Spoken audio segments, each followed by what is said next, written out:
It's time for MacBreak Weekly. Andy Iannaco's here. Renee Ritchie's here. Lori Gill is here. Lots to talk about. We all got the invites. Apple's big event next week. We'll talk about what to expect.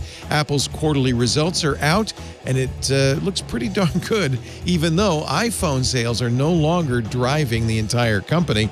Maybe that's a good thing. And Christopher Walken joins Apple TV Plus. It's all coming up next on MacBreak Weekly. MacBreak Weekly comes to you from Twit's LastPass Studios. Securing every access point in your company does not have to be a challenge. LastPass unifies access and authentication to make securing your employees simple and secure, even when they're working remotely. Check out lastpass.com/twit for more. Podcasts you love. From people you trust. This is Twit.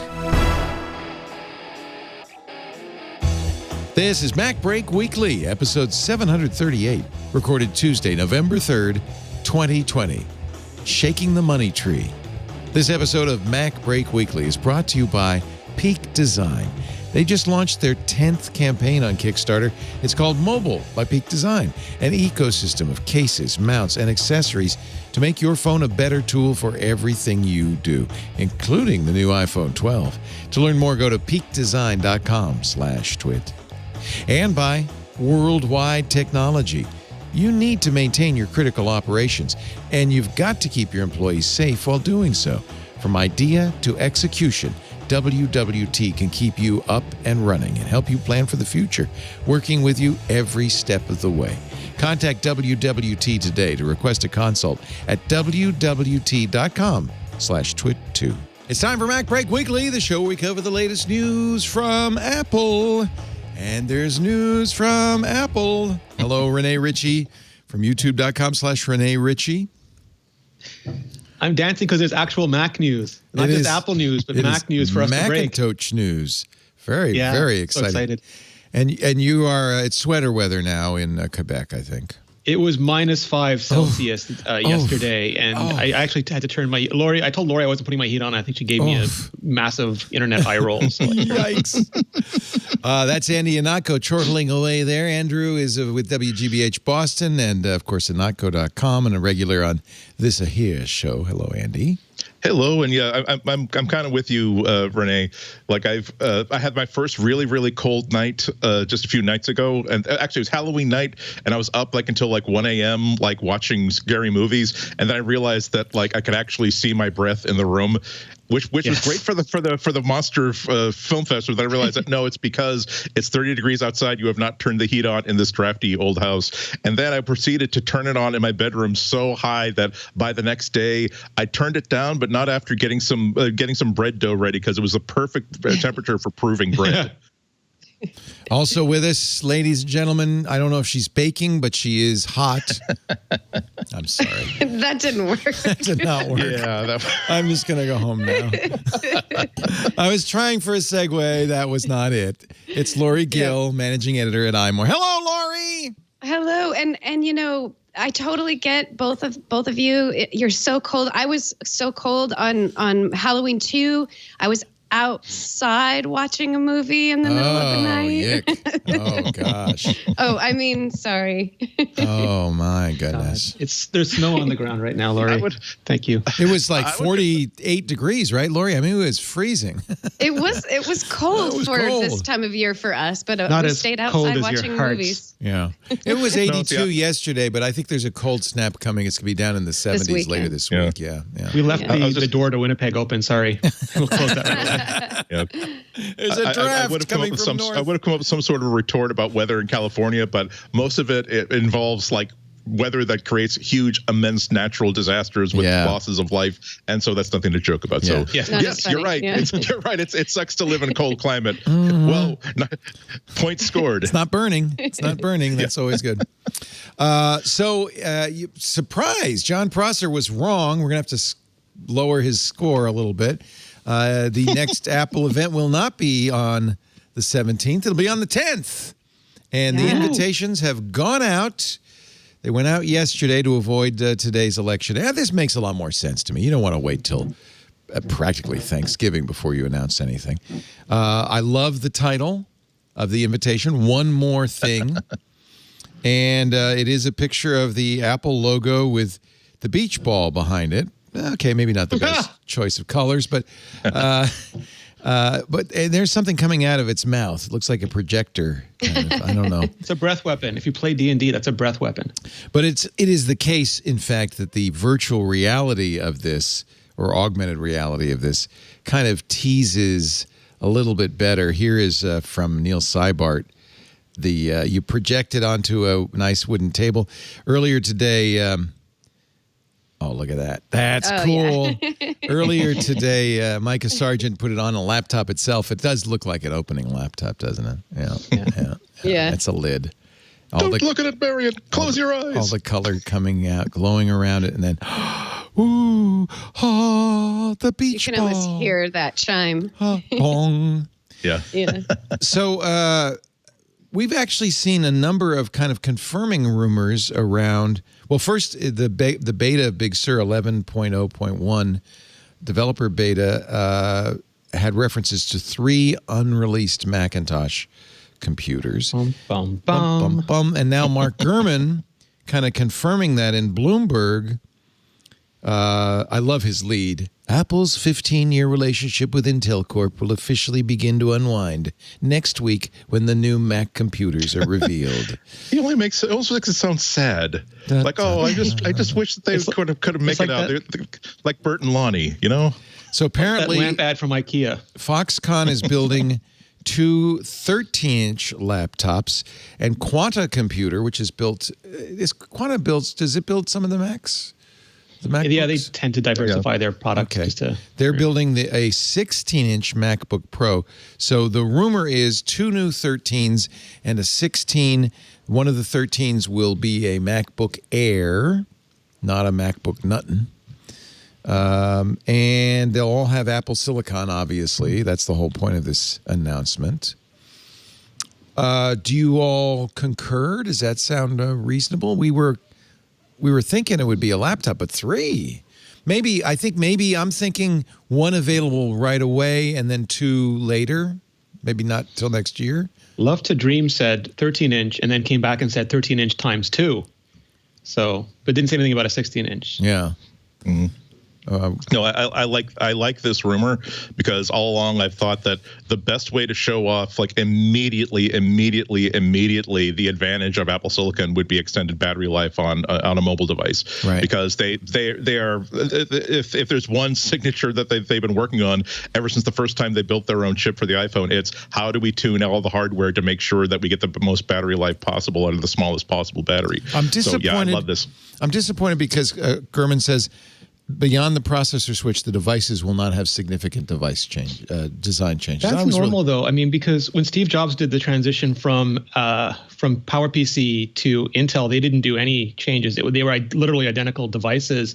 And I think they just want to keep the complexity down. Like if you're moving the silicon target and the design target, there's a lot more opportunity for you to ruin yourself than if you give them, say, this is your chassis. You do a complete gut transfusion, and then when that works, the next, and besides, then we have to buy 2 new computers and not just 1, Leo. This is how this stuff works. You buy the new silicon, then the new design. Even if it's just the how to move heat through the device, just that alone is reason to say, why don't we just keep the same chassis and fan design and just worry about making sure these things can boot the Finder. That does make a lot of sense. I was really looking forward to the smaller bezel for the 13-inch MacBook Pro. I was hoping it would be a 14-inch MacBook Pro. Yeah, it might even behoove you to wait until next year for the mini LED screens. And do you think these will be mini LED, Lori? Or I don't think the technology is quite ready yet. I think we probably will see that in 2021, but I don't think we're going to see that with these Macs that are next week. Certainly one of the advantages will be better battery life, as you say, Andy. What about performance? What do we think? I don't know that that's going to be the highest. I keep thinking just about what do they need to prove with this first result, and I do think that they have to make sure they're delivering number one, compatibility. Make sure don't scare people off to think that now we have 2 platforms, almost as if we have one community of Mac users using Mac OS 9 and another community using Mac OS 10. That's super high priority. After that, so long as they show that there are tangible benefits to this outside of Apple no longer having to be angry with Intel for causing production delays, then it's a win. I'm really fascinated to see if but it would be really, really interesting if they decided to say, you know what the hell, we're going to make a MacBook Pro, and we're going to your only purpose here, engineers, is to make sure you smoke the previous generation at that price point. I don't even care if you have to put in that stupid flat keyboard that we still have 80,000 in stock of. Go for it. Well, it is interesting because if you go on in the Gurman story, he also says that Apple will be releasing updates on its other computers, including a mini Mac Pro or a half-size Mac Pro. The thing that interests me about, just the MacBooks in general is that performance is not like, I know everyone just loves to fire up Geekbench and then show you a number, but really that's not how computers work at all. And the characteristics of Apple Silicon are going to be substantially different. It's going to be a much smaller die size, much smaller process, like 5 nanometers. Intel's still struggling with 10 nanometers. And performance and efficiency are inextricably tied together. The more efficient something is, the better it can perform. And Apple is running the Intel chips at the thermal limits of those casing designs. Right. Meanwhile, they're getting amazing performance at very low wattage and very small thermal envelopes on iOS devices. So I think even if you just take the Apple Silicon, you put it in those roomier chassis and you amp up the power a little bit, you have those thermal cooling systems in there, and you have that efficiency, they can just let those things run. They can burst faster, they can sustain longer. And the best advantage, I think, and this, if you're all in on Adobe, you're going to be in for a couple of years of hurt, because like they're not going to have Premiere or After Effects optimized anytime soon. But if you're all in on Final Cut Pro or Logic, you are going to have a machine that is purpose built to run macOS, Final Cut, Logic, all those things faster than anything else on the planet. And I think you will be ludicrously happy from the go. It apparently is going to be a processor based on the A14 that's in the iPhone 12 and the new iPad. Did that disappoint you, Lori? This is the first time, right? This is the first Apple Silicon Mac. I guess I wanted it to be something completely different than the mobile version of a processor chip, because it seems like that's, it should be completely different. It shouldn't be related. But if it's also, an A14, or maybe it's, an A14Z, or maybe a, X14 or something like that. But if it's sort of based off the same architecture, that doesn't mean bad. I mean, if you think about how fast the iPad Air 4, for example, how fast it runs, you're nearly at the same speeds as you would for a Mac laptop. So if they are able to create the processing power needed for really, the really big programs, with all of the other benefits that come along with the A14 chip, then you are looking at something good. It's new. It's hard to say, because it sounds like that's a disappointment. It does. If, I was chip, like, oh, basically, oh, but that's not, that could mean different things. Right. Because like when you talk about Intel, all the A14 means is that IP generation. It's Apple's A14 IP generation. Like the latest Apple Watch chip is based on the A13 IP generation. And it's not analogous. Like it's by no means an iPhone chip, but it's using the same basic core architecture. And so I don't know if this means like a literal A14 core, and maybe Apple does have Mac-specific IP blocks in there that they just don't use on the iPad, so it's really efficient to make those chips. Well, yeah, and you could have more cores, you could have more GPUs, there's all sorts of things you could do. And you could have system-specific IP blocks, so it's like an A14T or it's an X14, and it's the same architecture, but it's specifically built for a Mac. I think, like Intel, when you talk about Skylake and all, yeah, like Intel has two things, right? Like when they talk about their lakes, the lakes are specific chips, but like 4 or 5 generations of those are built on one architecture. So there's a name for the architecture as well. And I think I think it's too easy to conflate that with Apple. I do have a prediction, though. It may be the same form factor, but I think it's going to be powder-coated matte black. What do you think? Would you? What about sky blue, Leo? Pink. It should be. The Airs might bring back some color. We might actually see the sky blue or the green in the MacBook Air line. Yeah, I wouldn't mind that. Yeah, it's totally possible. Should I get when I order on Friday, should I get the blue iPhone 12 Pro Max so that it'll match my new Mac? None of the blues match, Leo. None of them. Not a single one of the blues is your match. Damn They don't you, match your Apple! watch. They don't match your Damn phone. They don't match each other. No. We're such Apple people. This is why they're My rose that's why gold people matched, make Andy. fun of When us. Christina and I had rose gold, they all matched. Now these blues are just hard to take. Yeah. Mind you, if I had that kind of money, yes, I would. I would match all these things. But like, I'm more of a like, oh well, why don't I buy the same brand of shelf paper, adhesive vinyl shelf paper for all of my devices? Yeah, we just put it on all of them. Yeah, we need back to the 70s, a wood grained MacBook, fake wood grain with the plastic. So it does sound like Foxcons are on the way sooner than the Quantum 16-inch. So according to Gurman, at least the two 13-inches will be displayed on Tuesday. I don't know. You did raise a My good question, question though. is, Go ahead, Lori. what about the possibility of one of these actually being an Intel chip? And hear me out. What? I know, Nice. I know. And I'm just speculating here. I definitely don't think that this is on the table. But Apple was pretty adamant earlier on, like right after WWDC. They made it very clear that they're going to continue to support Intel. So what I'm wondering is, are we going to see two of the exact same Mac laptops? One of them is Intel inside, one of them is silicon inside. And this is providing that opportunity of options. I think Renee has said this many times, that for Apple, just providing the best of whatever you can get right here, right now is the most important thing. And maybe there's going to be a lot of people who want a new MacBook, whatever, but they don't want silicon inside. And maybe this is them allowing that opportunity just a little bit longer, maybe just till the end of this year. They're going to maybe have an Intel and an Apple Silicon Mac. It is the case when we get to the results, which we will in a little bit, that this was a record quarter for Mac. So Right. But there was, it could was be a boot camp, right? Like there was a string in boot camp for a 2020 16-inch. It could be that MacBook people Pro. are saying, well, I got to get the last Intel one for whatever reason. I need boot camp. You got to put a cap in Intel in both senses of the word, Leo. Put a cap in it, man. No, I feel so dumb for not even thinking about it, Lori.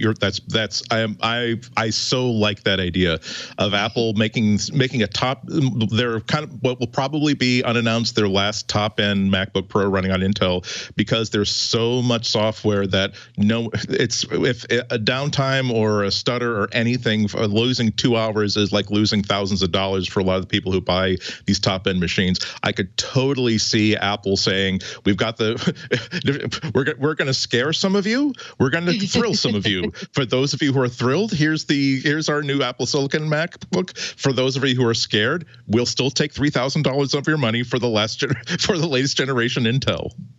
Nice. They I might like even Navi like references offer it too, at right? they might even offer it at a slightly lower price. You know, like here's two different versions of this of the MacBook Pro for you. You can have this fancy new Apple Silicon one that's at the price point we always have, or you could spend $100 less on this Intel one because Intel. Or more, I think, because Intel charges them so much now for that generation of Yeah, that chipset. could be. But Please, there was also try rumor. get these. They're stinking up the warehouse. They're making all the other Apple products feel bad. Get rid of these Intel. There were chips. drivers also for the new generation, the big Navi chips that AMD just announced, and that those could interesting. be for a Mac Pro, because the Mac Pro, they're still going to offer cards for a while, and those look like really, really good GPUs finally from AMD. But you never know where that kind of stuff is going to show up either. Lori, I think you got a scoop. An imaginary scoop, but a scoop She just nonetheless. thought more. I'm just thinking. That's all. Yeah. Nobody told me anything. It's just my it's idea. very interesting. No, that makes a lot of sense. At first, I poo-pooed it, but now that the other guys say it's a good idea, I agree.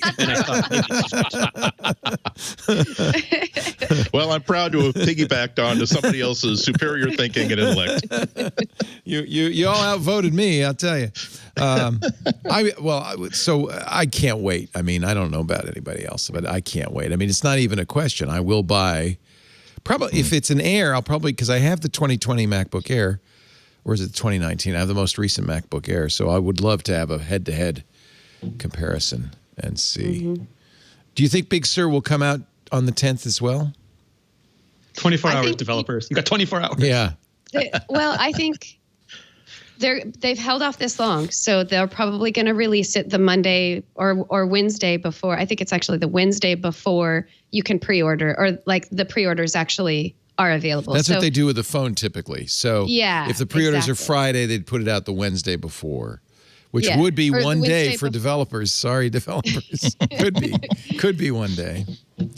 Yeah. They They might have their even say developer it that kits. day. They might, like next Tuesday, they might say, and by the way, Big Sur is now available. Right.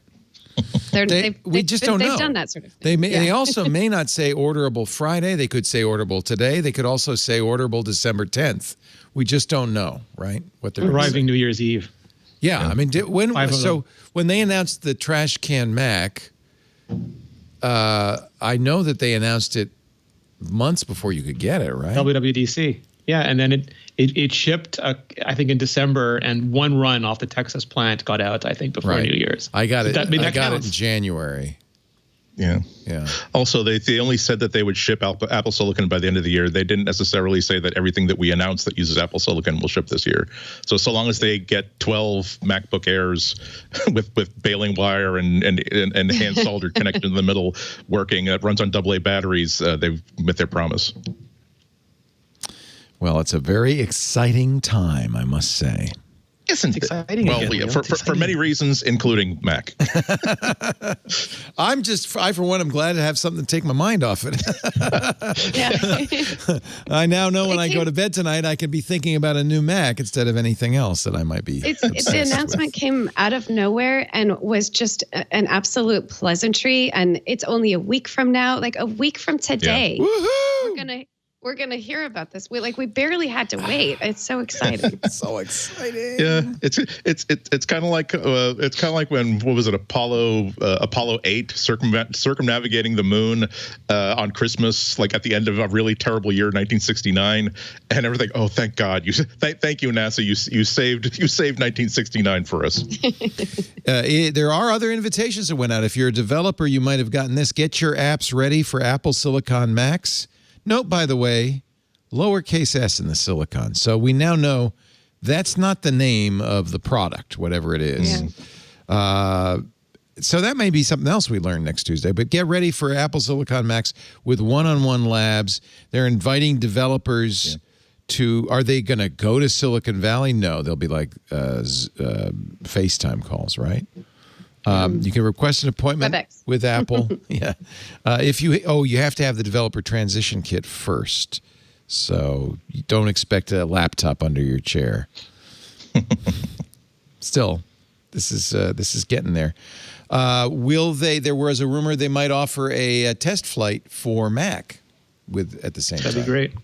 Yeah, That would be great. Yeah. Test. So just to explain to me, Lori, what test flight is, so that we know why Basically, that's great. it's a way for developers to allow other people to test out an app that's in beta. So on iOS and iPadOS, a developer can have an app that's fully baked, fully ready to go, but they don't want to put it in the App Store yet. They want to have people test it out. So they use Test Flight. It's an app that you have on your phone, and you get invited to participate in that beta by just clicking on this little link, and it sideloads it. But it's all on the up and up because it goes through the test flight, Apple's test flight thing. So it's not like sideloading it the way you might try to do with a jailbroken device or something like that. It works all secure and in your proper spots on your phone. But it lets you test out apps that are not yet available publicly. So this is going to be huge for developers to be able to do this kind of thing, to get the word out to people, to share, their betas of things that are yet to come. I think that's incredible. I'm really happy to hear if that actually. We should comes out. mention it. It's a rumor that came from Avi David, who is the editor of the Verifier. Renee, I think this is. What is that? Is he one of the newer leakers? Does he have a leaking track record? Is the Verifier a reliable source? And is this one of those rumors that just makes sense, like what Lori just said about an Intel Mac being announced on Tuesday? I'm super suspicious right now, because anytime, like right now, everyone's like, oh, this means for sure we're going to get Final Cut and Xcode for iPad on the same day. And it's just like the amount of people have pinned so much expectational debt on what we're going to get Tuesday. And if anything, Apple usually focuses on very, very specific. There might be a press release a couple weeks later, and maybe they will announce test flight if they do a whole deep dive into. It seems like a good idea. Curious. You know. Yeah, I'm really curious what macOS on ARM, because at WWDC, not publicly, but in the sessions, they talked about all like these great new ways it's going to do recovery and the secure boot pro. There's so many cool things in there that they haven't talked about publicly yet, and I hope we get like some Craig Federighi time to show us some of the not just like the hardware benefits, but some of the macOS benefits of moving. Like sell us on those as well. Of course, I had to be a little bit worried. Like Lori said, it's a great thing for developers. It allows one of the problems of releasing beta or developer software is that almost by definition, the people who are going to be testing it for you have to have a certain level of expertise, because the system for installing such a thing on a really, really locked down device like an iPad or an iPhone would be so complicated that you won't be able to get just the target users of your to-do list app won't have the expertise or the interest in going through all those hoops to getting something to work. So this allows developers to release a development version of this thing for testing and have the people install it almost as easily as they would install something from the App Store. Now that's really, really good. The thing that kind of got me worried, because it is on my mind that if anything, the Mac platform is getting more locked down, not more open, that this in the worst case scenario in a couple of years, this is why, oh, and by the way, now you can only get our apps through the App Store. You can't sideload. We're to protect all of our users, we are making sure you can't install any app that's not available through the App Store. You're welcome. And if you complain, we ship a Linux box right to your house. Yes. Hey, if it's Mint Linux, running on a Threadripper, okay. Expandable drive days, expandable RAM. Go ahead, dare me. AMD's come back so hard. Me. So happy. Oh God, yeah. I can't wait to get one of these. So just give me an idea what you all think. Lori, I'll start with you, Lori. What can I expect? I didn't understand. We're spitballing here, but what could I expect? Great battery life, right? Like 22 hours, 3 weeks. I mean, yeah, I think they're definitely going to be, giving us all the great hoopla about battery life. Absolutely. I think it's going to be faster, whatever version it's going to be. So a MacBook Air, MacBook Pro, MacBook Standard out of nowhere. It's going to be faster. They're going to impress us with these numbers. They wouldn't do it without being able to be faster than the previous version. So that's definitely going to be in there. It's not going to look any different. Maybe you'll get a color change, but I think it's going to look exactly like the previous version. So, Leo, you're going to be a little disappointed that it doesn't have like a brand new visual aspect to it. I know. Well, I'm going to put a sticker on it so I know which is which. Yeah. I think it's going to have the Touch Bar. I think that's going to be an option. They have not gotten rid of the Touch Bar, even though. But a MacBook Air doesn't have a Touch Bar now. You think even an Air would have a Touch Bar? I think if it were the Pro, it would have the Touch Bar. And I think across the board it'll be Touch ID, though, I believe. Yeah, I love that on the Air. That's just all I want. I don't need any more than that. Just the fingerprint reader is all I really need. And do you think it'll perform better than their commensurate Intel products, or will they be satisfied with parity and better battery life? I don't think they would do this if they couldn't prove that it was faster and better. I really think that they would they would wait. This is it. They want to prove that Apple Silicon is better than Intel Silicon. Right. So they're going to make sure that it does better. It might not be a significant upgrade. It might be 10% better. Usually when they come out with these numbers, they try to, max it out like 30% faster than last year's model. It may not reach that, but I think it's going to be an improvement, even if it is just a little bit. Wouldn't be too hard to improve on the MacBook Air, which is hobbled by the kind of low-end Intel processors. Yeah. What do you think, Andy? Better, faster, longer battery life? Certainly longer battery life. The thing that I'm most looking forward to of all of this announcement is the ability to manage heat so well and manage power so well that we can finally get a MacBook Nothing or MacBook Air style machine that is as attractive as a lot of these super slim Windows machines that we have that are, again, kind of hamstrung because they're not running custom silicon. Only in the last year or so has there been any real movement towards, okay, Intel, thank you very much. We will keep your resume on file. We are now going to have to design our own platform because we can't make the machines we want to make. I've always wanted something that was that would have even that super flat keyboard. It would be such a perfect solution for something that is essentially a iPad Pro with a hinge and one of those super flat keyboards. I would love that. So that's what I'm looking for. I would be hoping for at least 14 to 15 to 16 hours of battery life on a mobile device. That would be the sort of thing that gets people's fingers twitching over that buy it now button, especially also suppressing that what if I can't run this one app that I really need to run button. I agree with Lori. I think add all day battery life to your bingo cards, kids. Right. For sure. That's because again, that's the thing. We love talking about things like, oh well, they're using this new die technology. Oh, they're using this new style of RAM for communications across the bus between the CPU. What really gets people going is, by the way, if you can take photos in almost near darkness. That is, that's something that I understand. That's a problem that I've been encountering. Now you can get the same sort of all-day battery life on your laptop as you can on your tablet. Again, that's a problem that people are confronting, and that's something that will really respond to people. But I just to finish up, I think that Lori's right that I don't necessarily think that performance is going to be the highest on Apple's priority list for this first round. However, they really need to have an authoritative win here.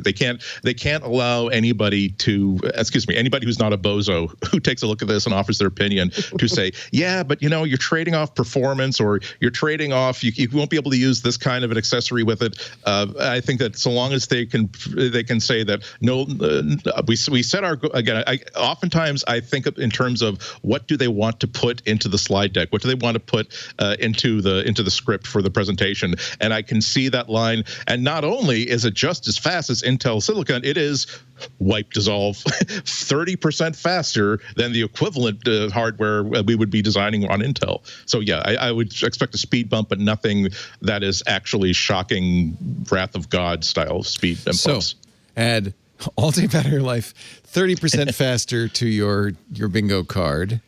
Yeah, I'd be happy with that. What about GPUs, Renee? No more AMD entirely, or are Apple's GPUs good enough? So if we look at the ones that were rumored first, the 13-inch MacBook Air and 13-inch MacBook Pro, they don't have discrete GPUs. They have Intel embedded GPUs. And while Intel is trying their embedded GPUs, they are nothing like to write home about compared to what. And you mentioned Navi's in the code, so. Yeah, although those are like for the discrete GPUs that you'd find in the Mac Pro or the iMac or even the you MacBook think that Pro. might be a possibility in a Mac Pro?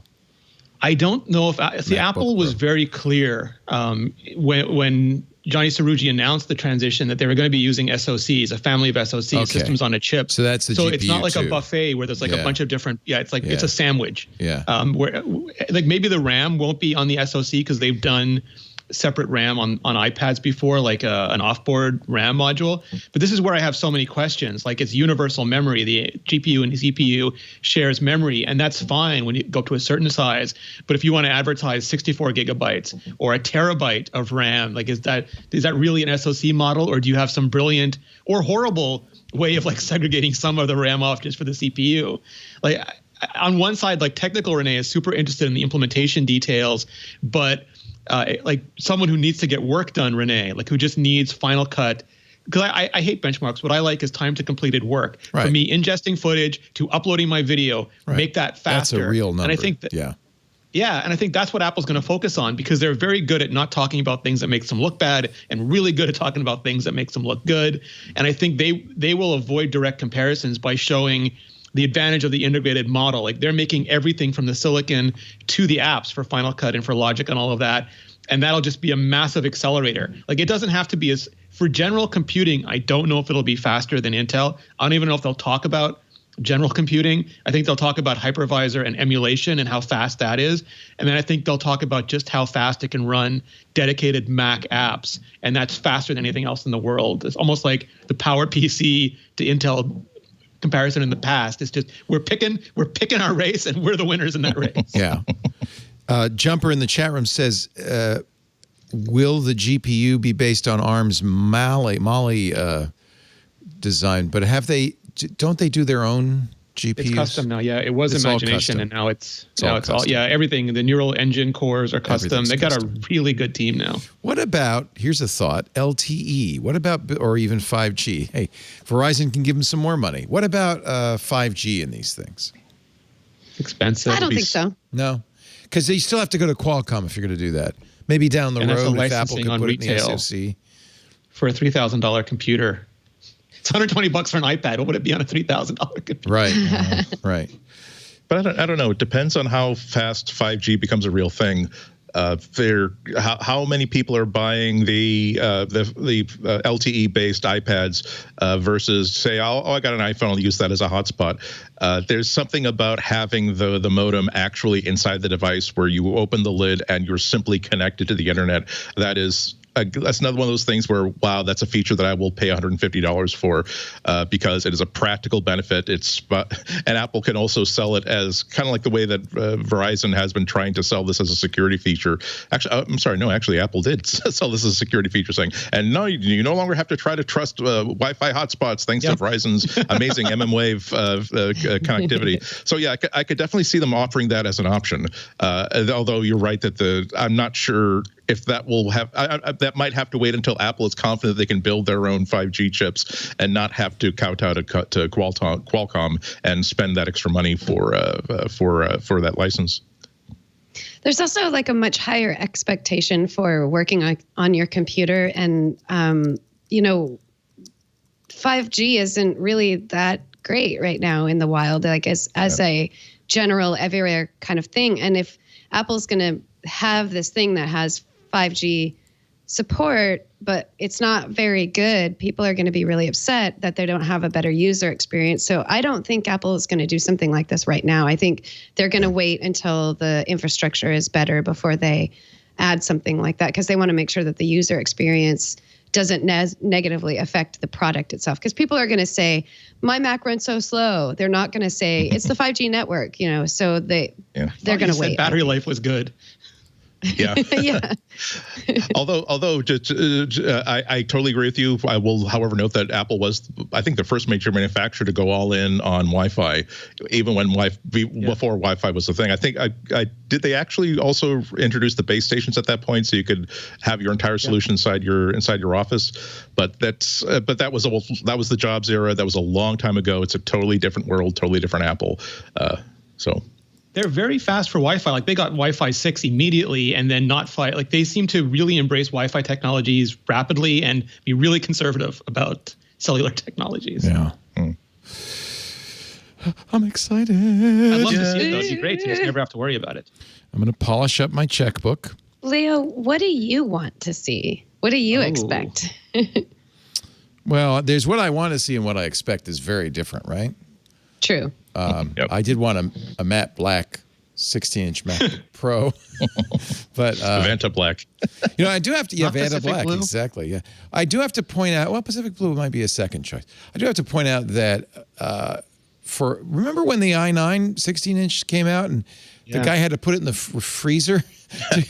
that really performance has been so thermally limited on all Intel laptops from all manufacturers for the last few years that maybe just a cooler operating ARM chip can operate at a much faster clock speed and give us really great performance just because of that, just because it's cooler. So I think we're going to see. I like all day battery life 30%. Better. You better darn well not have a butterfly keyboard on it. So do we put 50% cooler on our bingo card? Yeah. Do you think they'll say that? Oh, that'll be another great power line. draw, right? 50, Like 50% both AMD and cooler, NVIDIA and are it also runs at lower temperatures. Yeah, it's 100% cooler, but it's also running at lower temperatures. AMD and NVIDIA are at 200 to 300 watts, and Apple's been at 6 watts. Yeah. I mean, they have a lot of Yeah, room. it's 5 nanometers too. I mean, there's a lot of reasons why this is going to be better. I guess if you took my existing, which I'm very happy with, is it 2019 or 2020 MacBook It Air? is. It's 20. Oh, MacBook Air is 2019. 2019. 2020. No, there's one from March, wasn't there? Yeah, I think I got the one in the most recent one. Yeah, the spring MacBook Air. If you took that, I can't even tell what's happening this year anymore. I know. I know. I know. Yeah, March seems like it was about 10 years ago, so I can understand people's confusion. So if you take this, whatever it is, latest model MacBook Air, and just put Apple Silicon in it, and it were all day battery life, fantastic. It's already got good battery life, but all day, I just don't have to plug it in till I get home at night. That's awesome. And I think if it's 30%, all day battery life, 30% faster, I'd be happy. That would live up to all my expectations.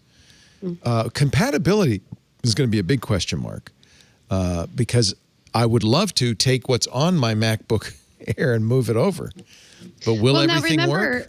Apple made there's 3 different things that Apple is doing to help with the Apple Silicon transition. So there's developers can make the transition on their end, and then there's the language that will interpret there's Rosetta 2. Rosetta 2, and but the third one I can't remember. It will work. It will work. I'm not actually, that's the wrong question. It's not that they won't work. I mean, some kernel extensions might not because of Big Sur, but it will work. But will it work well? Will it work tolerably? I would like every application to run at least as well as it does on my current MacBook Air, right? If everything, it runs, if that's the baseline, and then some things like Logic or Final Cut or iMovie or iWorks or whatever run at 30% faster, that's pretty good. And then as developers do slowly recompile with Xcode, we start to gain that benefit. And here's one more thing. Speaking of one more thing. And by the way, I'd love to take a couple of my iOS apps and install them on that thing. Yeah. I'm sure that won't be the case, right? Well, they promised the it, games, didn't they? the games, Pokemon Go. Yeah. Oh, I wish somebody would make a Switch emulator so I could run Animal Crossing on my computer. Oh man, I'd never walk away from my computer. Wouldn't Animal Crossing be better on an iPad Pro? Wouldn't it really, Nintendo? Come on. There was that story. Panzerino was talking about these game controllers that Mr. Beast and a bunch of other gamers are backing. And all I could do was look at it and say, I would love so much for Nintendo and Sega to make those kinds of controllers that are bundled with their not modern games, they're classic games, and just let me get those controllers and use them on iOS, iPadOS, and tvOS and play those bundled games all day. Yeah. I would be so happy. Oh. Just Animal Crossing. That's all I really need. Lori, do you still play that? Oh yeah, definitely. It's really. Have you started with the fall with? Oh yeah, I did all the mushroom pumpkins. collecting? So we had a nice Halloween, right? It was nice. Mm-hmm. The Jack Pumpkin came around and gave us all lollipops and candy, and I have so many pumpkins. He kept giving me pumpkins. I don't want any more pumpkins. And then I made a fall mobile. I made the mobile hanging over my bed. Mm-hmm. I'm collecting mushrooms now because there's some pretty good mushroom recipes out there. Yeah. So I finally discovered scuba diving, so that's a lot of fun. Oh yeah, that's a lot of fun. A lot of fun swimming around. Yeah. I dressed up as Pamela Anderson and invited 100 people over and told them not to take any social media pictures, but they did, and now the mayor's shutting down my water. Sorry, that was Kylie Jenner. That's called life in Montreal. I'm just bitter that the influencers keep having these outbreak parties and they keep getting away with it. Well, welcome to our world. I have some neighbors. The Able sisters have not yet moved in with their sewing machines. They'll get there. They'll get there. Finally upgrading the town desk, the reception desk. They're finally upgrading that. That'll be exciting. I have a beautiful museum, by the way. I was just about to ask whether or not you had a museum contributing to the museum like crazy. Yeah. Do you get lost in the museum? Yeah. It's really easy to get lost in. It can get, the more stuff you put in there, the more confusing it gets too. Like when you go into the atrium, it gets a little bit intense when you start having more things in there. We'll have more with Animal Crossing New Horizons, the podcast in just a bit, but I've been dying to talk to somebody about this. You know, I realize this is dangerous because it started with Farmville, then We Rule, right? I was really addicted to these kind of, you build up a town. You want to have a bigger house than the rest of us. We totally get it. Simpsons Tapped Out. This is very much along those lines. I could. Well, the good news is there's no in-app purchases. There's no. Yeah, you're not going to spend thousands of dollars on this game because there's no way to get that stuff with cash. You have to just earn it. They should really have a cash store. They would have made a lot. They passed billions of dollars. I paid so much in remote raid passes. I don't want any more in-app purchases, frankly. This has replaced Pokemon Go for me, Renee. I'm sorry to say. It should. It's cheaper. Yeah, it's free. Yes. I had to buy a $300 Switch. Theoretically, that could be used for other things if anybody could pry it out of my hands. And $30 for the program, and that's it. I'm done. Yep. Don't think of it as a game platform. Think of it as a battery extender for your phone.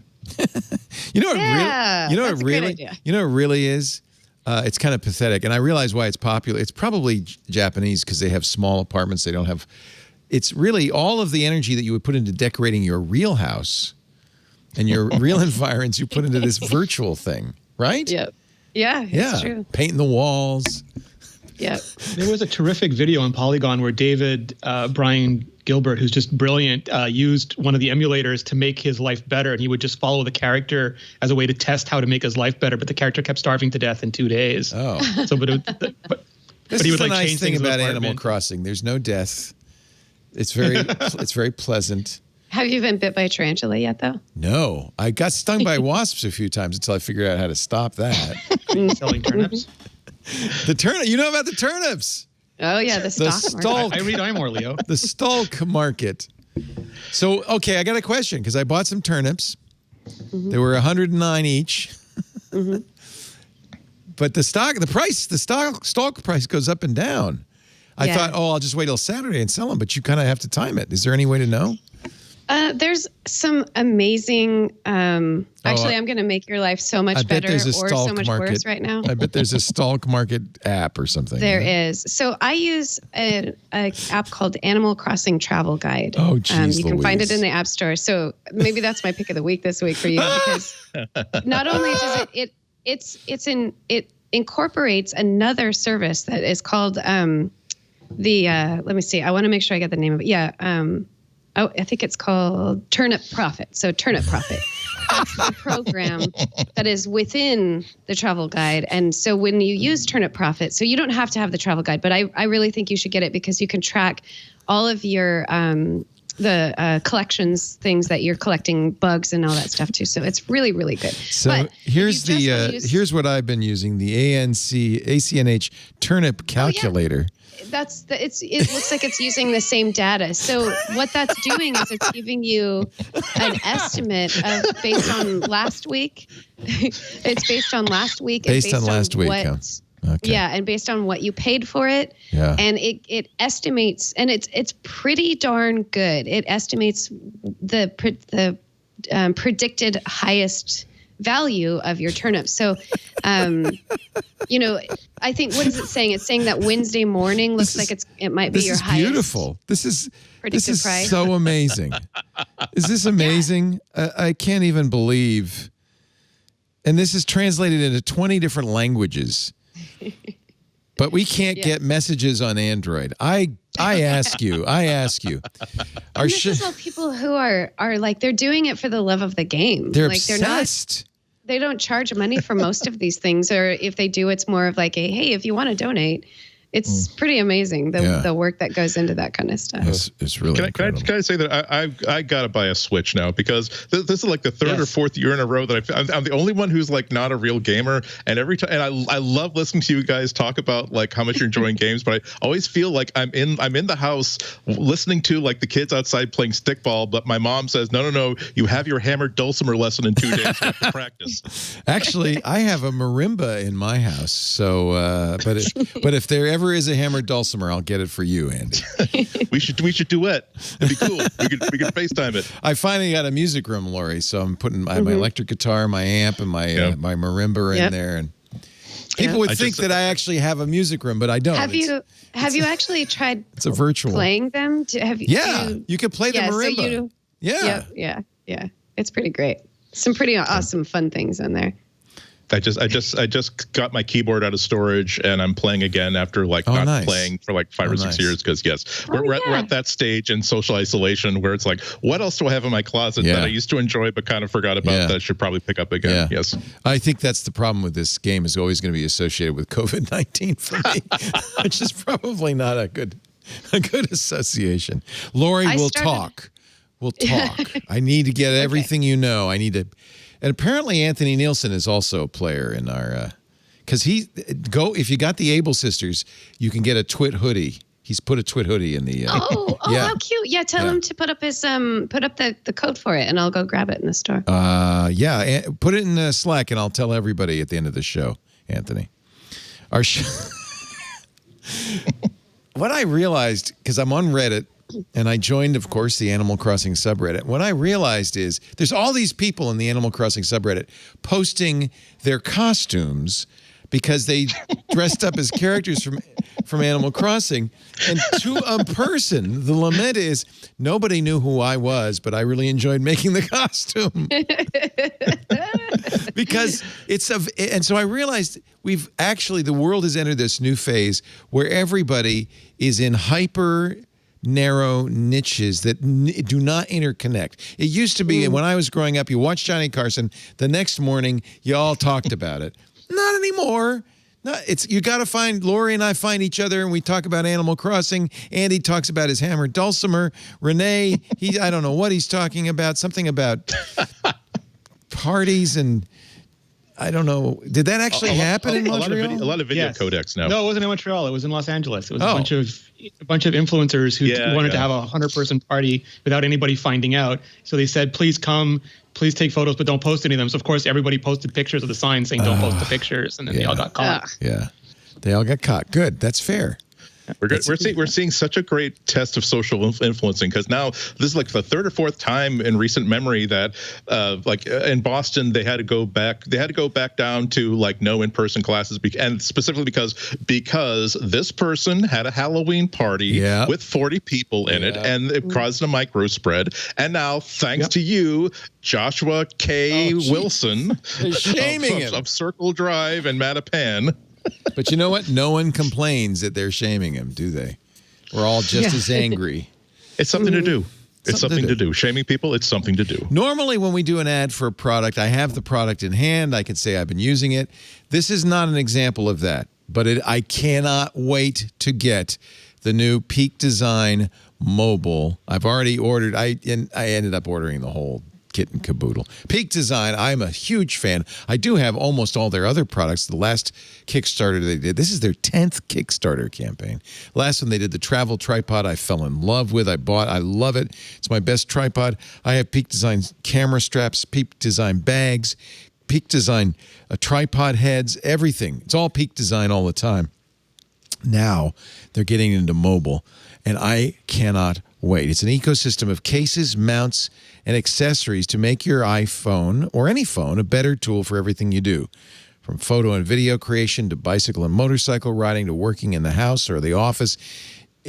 In their words, you don't need more screen time. You need better screen time. It even works with the new iPhone 12 MagSafe system. So it starts with a case. The case has this proprietary magnetic mechanical locking system built into it. They call it SlimLink. It's a precision machined, beautiful piece of zirconia ceramic. And it's got an array of magnets, strong magnets in there, strong enough to give you an intuitive, no-look connection, just like MagSafe, but even stronger. It also supports MagSafe, so you get the wireless charging compatibility. And when you're out there on a motorcycle or bouncing around, it's got a hard locking mechanism that you twist it and it's never going to come off until you let it off. And that's the strength of this SlimLink system. Very easy to attach. but also very, very solid for the times you need it. And they've put that into this everyday phone case, which is beautiful. It's slim, gives you great protection, and when paired to your mobile device, opens up their incredible ecosystem of mounts and accessories. As I said, I bought all of them. So there is a rugged and handsome wallet with a built-in kickstand. Got it. We'll get it. Comes in a couple of months. A rugged machined aluminum tripod. This is for, iPhone video photography with a buttery smooth ball head built specifically for mobile devices. There's charging and non-charging mounts for the dash of your car. There's hard lock mounts for biking and motorcycle riding. That's the one I got. Did you get that? Mm-hmm. For your bike? Yep. Yeah. I need that because right now I have a grip, but I've had the phone fall out. That's a terrifying thing when you're going down the freeway there. So I will absolutely get that. There's a charging stand for your desk or bedside table. Got that. I got 2 low profile wall mounts. You can put it like in the kitchen or then wherever you're going to just want the phone on the wall there so you can see it. And then you get a kit of adapters, or you can get a kit of adapters. You can buy all or none of this, by the way. It's all kind of, but whatever you need. That mount your phone to standard GoPro or Arca style systems. I have both. And I love that idea because the Arca is such a great quick release. It's on the travel tripod, lets you create content with your phone just about anywhere. And of course, it'll work with the iPhone 12 and the MagSafe system. Obviously, Peak Design. These guys are so cool. Photographers who love what they do. I remember Trey Ratcliffe worked with them on their first cases, and they made the best. Remember those? The great camera cases. I have about 3 of those. Peak Design's proud to say that the world's most crowd-funded active company. They have found a loyal, stoked, and passionate customer base through Kickstarter, and they're back with their 10th. They've been doing it since 2011. Peak Design, peak like the mountain peak. PEAKdesign.com/twit. That's the link to get right to the campaign so you can find out more about Mobile by Peak Design. Please use that address just so they know you saw it here. Mobile by Peak Design is at peakdesign.com/twit. I know you're smart enough to type Kickstarter and Peak Design and find it very quickly, but if you use that address, then they go, oh, look, you're sending us traffic. That's what we want. Peakdesign.com/twit. And I know what you want. You want this case and this system. I went there, Lori, and I started to order. I said, well, I like that. And then I said, oh, just screw it. Give me the whole thing. Give me it all. Yeah. I'll take it all. Yeah. I'll take it all. I might end up upgrading to the entire thing by the time the Kickstarter is over. I was just kind of trying to be good with my money. Yeah, well, this is a bad time to try to be good with your money, isn't it? There's a lot of stuff to spend on these days. I'll tell you, I swear. Mobile by Peak Design, peakdesign.com/twit. Thank you for your support of MacBreak Weekly. So we've covered the next event. I cannot wait. We will do a live stream as we always do. The way we're going to do this next Tuesday, Micah Sargent and I will start iOS Today an hour early, 8 a.m. Pacific, 11 a.m. Eastern Time. The Apple event is at 10 a.m., so we'll finish iOS Today. Micah and I will do our, click and clack, watching the show, talking about it a bit. And then we will then immediately after, probably, given Apple's discipline, I would imagine on time at 11 a.m. Pacific, 2 p.m. Eastern, go to MacBreak Weekly next week. Unfortunately, Lori and Renee will be busy doing something. I don't know. But Andy and I will be here, and we'll get Dr. Rock back, Doc Rock, or, we'll get some people in. It gives, it's nice. It gives them a chance to say something because I know you guys will come back the following week with lots more information. I'm really excited. And do we think it's only Apple Silicon, or does anyone think there'll be an outside chance for AirTags or AirPod Studio or something that goes with it? Like we had Apple Watch and iPad and then HomePod Mini and iPhone. Will we have accessory plus Apple Silicon? I think we're going to see Apple tags.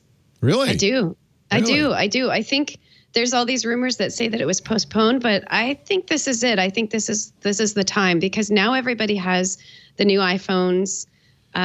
It's probably ready to go. I mean, it's been so close to ready to go for so long that it's hard to imagine that there's any reason why they're holding off any longer. So I think that we're going to see AirTags. I don't think we're going to see the HomePod Studio, though. I think that one's still on on the wait list until next year, maybe. Isn't it risky to dilute the announcement with something that's kind of completely unrelated?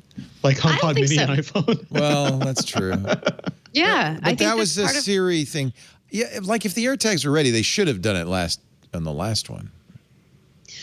Yeah, but maybe they weren't ready, and maybe they wanted to announce HomePod Mini at that time, and they wanted to kind of parse out the things that they've added to it. So Do you think there'll be one more thing with the one more thing?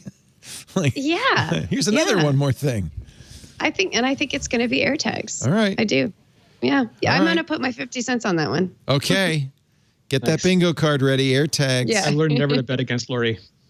Yeah, no, she's clearly got a good intuition. Yeah, what's my percentage here? Yeah. Like, what's my score? You get 50 cents. Gosh, I'd be willing to take that bet because I just feel like they're not going to want to mush those two products together. On the other hand, Apple doesn't care anymore, do they? They just, here's what we got. And when else are they going to announce it, though? Right. If it wasn't going to be wait at till the iPhone event Next March. Yeah, they'd have to wait till. Yeah. So I think it makes a lot of sense, and they're not going to just like drop that out of nowhere with just a press release because it's a brand new product. So I think we're going to see it soon. They did roll out Apple One without even a press release. Yeah, I know that was out of nowhere, wasn't it? Yeah, But they did talk about it. at the analyst call, but that's not. That's No, I mean, but they had an event where they talked all about Apple One. So they and didn't need to Fitness talk Plus about it back anymore. Back in the September event. So they'd already covered it. This was just it's finally available. You'd think they that's would have true. put out a press release at least. Yeah, it was like they announced it. I mean, I guess technically it was announced before the earnings call, but it was just kind of like talked about in the earnings call as if this they was said like it's coming knowledge out from tomorrow. everybody. Yeah, tomorrow's Yeah. happening tomorrow. No big deal. Yeah. No big deal. Yeah. And by the way, not easy to find. So I heard that and I said, oh, that was yesterday. So today it's out. Where is it? So you have to dig into your settings, click your Apple account, click your head, and then in subscriptions, there was a banner saying, hey, you want Apple One? I said, okay, yeah, I'll I take think they it. did a staged push. Like I don't think they wanted to push like on everybody immediately. So they let like the nerds go find it first, and then they casually started alerting people over the next week. I have a question for you or Lori that came up on iOS today because I have Apple's iTunes Match. Obviously, Apple Music's going to be folded into Apple. I got the whole kit and caboodle, right? Because it's family, 5 other people. Yeah. I'm going to have all of that 2 terabytes of If you have 7 people in your family, how do you pick? Like, how do you pick I who just know. gets left completely I'm out? sorry, you just don't make the cut. Sorry, Gamma. Sorry. So You're you just- can. Sorry. At first, I thought they weren't going to cancel your iCloud subscription because I had a 2 terabyte iCloud subscription, but they rolled that right in. But apparently, you can add another separate 2 terabytes if you want 4. Yeah. Obviously, there's no point in having 2 Apple, music subscriptions or News Plus or anything like that. So I think it's a pretty good deal. I decided to go for it. But my I haven't question for canceled you was iTunes Match yet iTunes. either. My questions for you was iTunes Match. Yeah. I And I still have looked it at too. that. Should I cancel that? Can I cancel that? What would I be losing? So the last time I asked, because I've been worried about this too, is Apple Music includes iTunes Match. So if you're all in on Apple Music, you don't need the separate iTunes Match. But Except- if you're not sure about Apple Music and you ever want to cancel it, you will Right. then lose everything. So I keep it around as sort of like, I've had Apple Music for like 4 years now. It's clearly like I'm clearly staying with it, but I'm still like, nope, it's my safety belt. It's my security net. So the stuff I uploaded, and I uploaded a ton of stuff. Yeah. If I canceled Apple Music, would that be gone? No. If you kept iTunes Match, my understanding is no, you would just go back to being iTunes Match instead of having all the Apple Music stuff. So You'd only have before your you stuff. cancel iTunes Match, it would behoove you to download everything that's uploaded and put that somewhere safe, because if you ever decided to cancel Apple Music, you're going to lose it all. Right. Okay. Yeah. Although you could probably do that at any time. I don't know if you need to do that before you cancel iTunes Match. Okay. So, okay. But it's more complicated than it ought to be, I guess, because there are edge cases where people Right. want one, not the other. Right. I'm sorry, I got sidetracked. So that's Apple One. Let's talk about the quarterly results, because that was another thing that happened this week. Lori knows them intimately. Lori this week sat has and listened to been- that call. Yeah, you've been busy. It's been a crazy week, right? Did you transcribe? Did you have to transcribe? did. Oh, I'm sorry. I did. I'm so sorry. Actually, this was an interesting one this time around, honestly. What was interesting about it, besides the fact that it was once again a record quarter? So, well, one of the things that I could sense about the way they were talking was that they seemed to be kind of more on the defense. Like the questions that were presented to them in the analyst Q&A, whatever you want to call that part of it, where they were asking the questions. It seemed like they felt compelled to defend the current state of things, which the numbers speak for themselves. That like we had a pandemic and the numbers have been really great, but I think it's because the numbers looked a little bit down for iPhone specifically. So they were constantly having to reiterate that they didn't get the iPhone into this quarter, that it's not showing up in this quarter as sales. It's going to show up in next quarter. Because it was a little late. So I think that they, yeah. So I could just get a sense of it that they were trying to say stop looking at that number because the phones aren't a part of this conversation at all. So So I'll just give you the top line here. Record revenue. This is for 3 months, $64.7 billion. However, as you pointed out, iPhone, I know, wow, 20 billion, give or take a month. That's revenue, not profit, but still nice revenue if you can get it. iPhone was down 20% year over year, but that's because last year there were new iPhone sales, iPhone 11 sales. This year, very few. So that came makes out in sense. September last year. Yeah. So you'll see that more next quarter. They'll get the benefit of that. Right. Well, so next quarter is going to be record high. What I thought was very interesting is Mac revenue was up 29% year over year. Only $9 billion. It's not a huge portion of their income. That kind of mirrors what's been happening in the PC world too. And I think that there is a demand. The people are working from home. Yep. There's been a lot of sales of computers for work from home. So I guess that makes sense. iPad revenue up 46%. Wow. Remember when the iPad was just kind of flat? Is that work from home also? Or maybe more school from home. I think a lot of kids are using iPads to shelter in place. Yeah. Yeah. Everything from home. Yeah. Right. Services revenue up to 16% to $14.5 billion. Although a little of the luster from that has gone away because now that we know that Google's paying between $7 and $12 billion a year, as much as $3 billion a quarter, that's up, and that's in that services revenue. That is like, well, okay, but some of that was just, backsheesh from Google to keep it in the search engine. Wearables revenue up 20%. So I think if you're Apple, you feel pretty good about this. Again, thank you, Jason Snell, 6colors.com. Yeah. This pie chart, because iPhone, which used to be more than half of the revenue, is now 41%. Services, 22%. That's a good-looking, diverse pie chart, I think, for Apple. Yeah, I agree. There's going to be, or there were, plenty of tech pundits who look at those iPhone numbers or just the general slowdown in iPhone sales, not just this year, but even last year.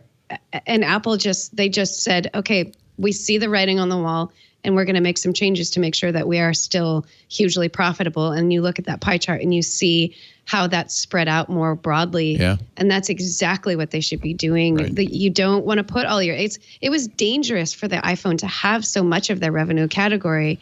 And now that it's spread out a little bit more, they're in a very protective stage of, iPhone sales could drop significantly, but it's clear that they're doing things to bring all of the other categories up and make those very profitable too, so that any loss in iPhone, I don't know if you look at Jason Snell's chart down toward the bottom, there was a huge drop in sales in China. And so I think there was originally, they were expecting this to be something that was going to continue to grow and grow and grow. And they just saw a huge drop in this last quarter. And this may not be permanent, but for now it's it's a significant drop. So that's iPhone. That's where we're seeing some losses in that. So them kind of making sure that all of their other eggs are accounted for, I think, made a really great year for them overall, for sure.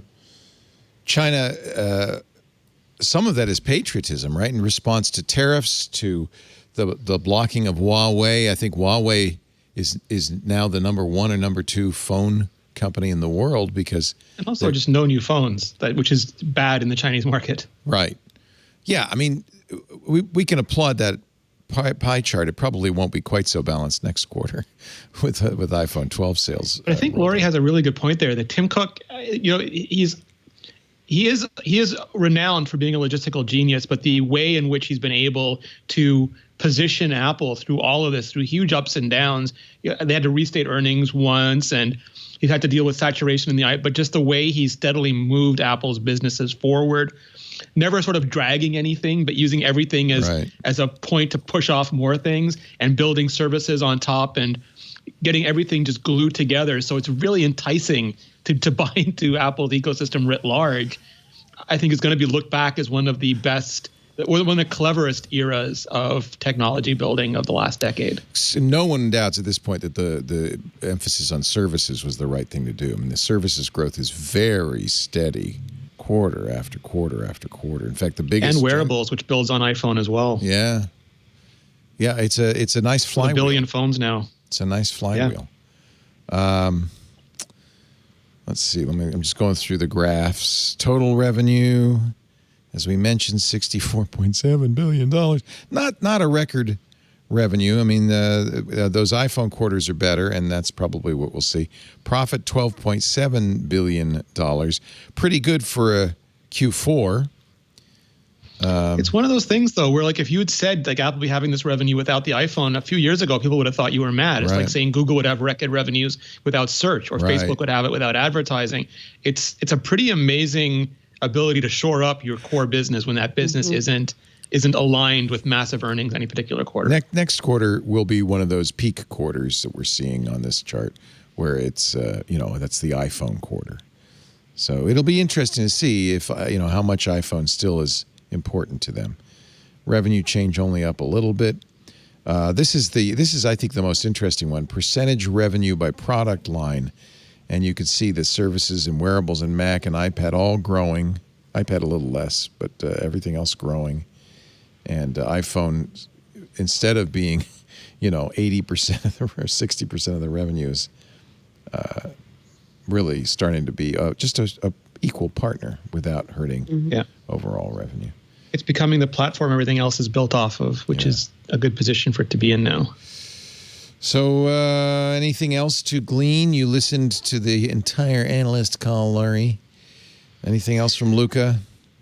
Just the fact that Apple One was just sort of dropped as if it was information everybody already knew about, which was kind of a wonderful surprise. Yeah.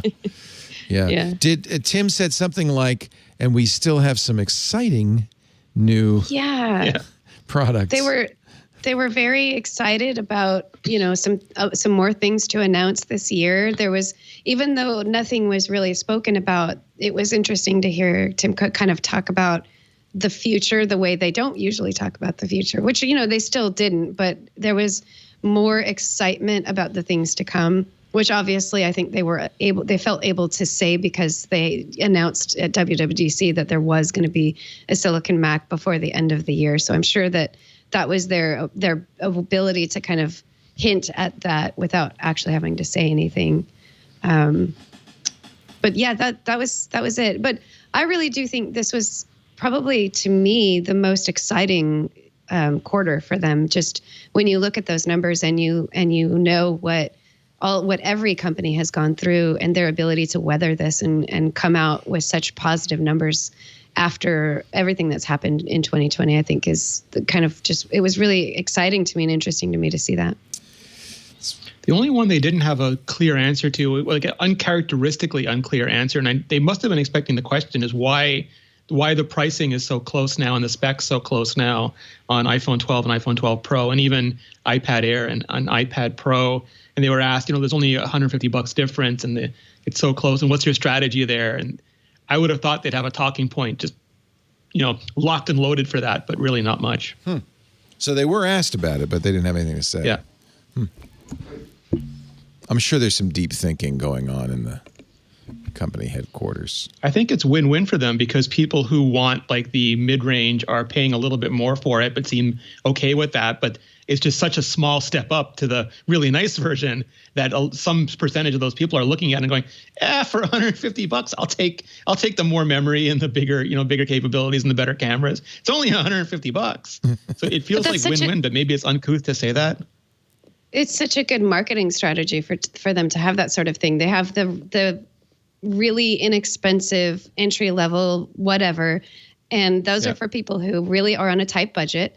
And then everything else is, well, I don't need the most expensive one. I want more than the cheap one. I'll take the middle one. Or, well, I could just spend $150 more and get the more expensive one. I think, like, from a marketing perspective, they're doing exactly what they should be doing without, like, by not making the distance between the prices so much, they're giving us, the consumer, it's feeding that whatever that desire is going to be in us, whether it's I don't need the most expensive one or it's only $150 more, I'll get the most expensive one.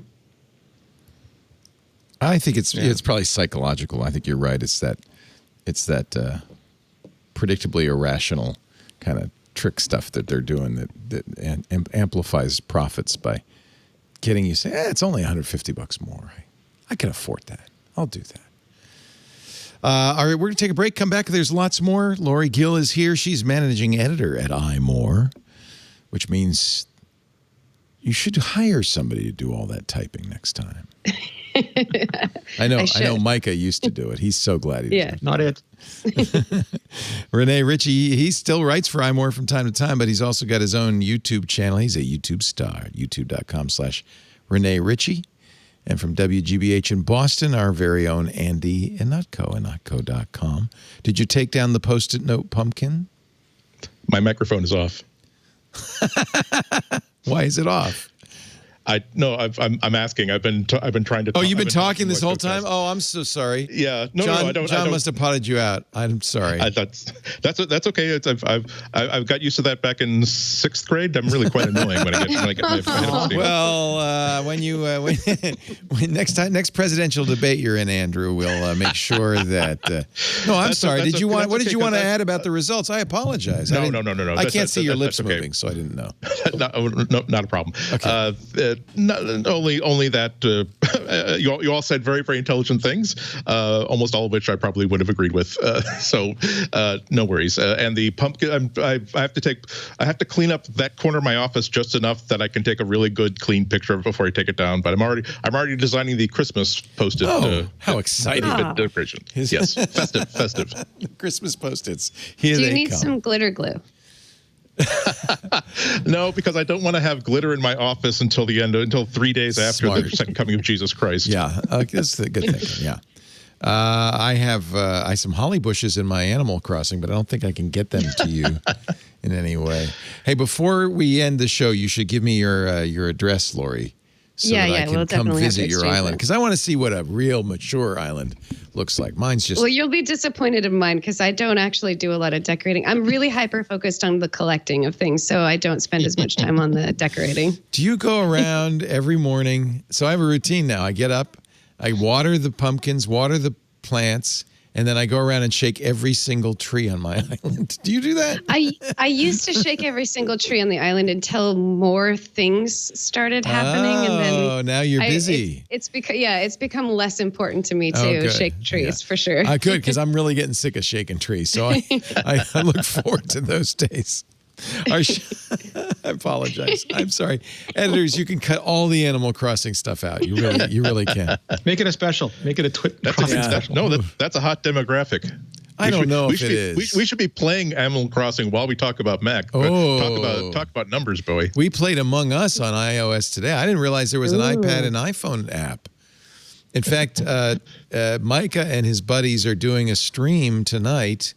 Because they're trying to ease their nervousness during the election results. So starting at 4:45 Pacific tonight, Micah and friends will be playing Among Us. and they invited me, but I don't know. I'm a noob among us. I don't know. Are you afraid they're going to target you? Yeah, they're going to kill me. I'll be murdered like that. Sneak up on Laporte. He's easy. I saw Thomas Frank built a whole template for keeping track of traders using Notion, which I thought was just brilliant. That's funny. I'll have to get that template. Yeah.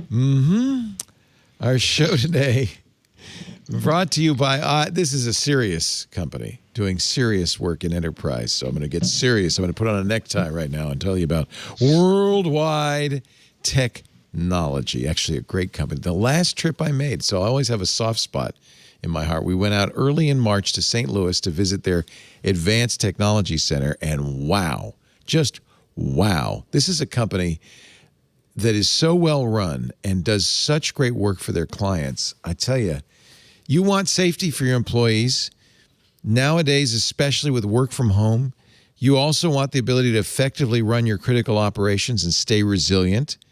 Well, you can do both because WWT can help you with it all. Everything from reopening and returning to work, to customer experience, to remote working, to telehealth, very big right now, to remote learning solutions, also very big right now. They've got expertise in all those areas. Let WWT guide you every step of the way. Now, if you're lucky enough that you're in an area where you can reopen and return to work, you still want to make sure that you, your employees, your customers feel safe in those public and shared spaces. WWT, yes, they can help organizations implement solutions that address the unique challenges of hybrid work environments, from managing occupancy limits to rotating work shifts and more.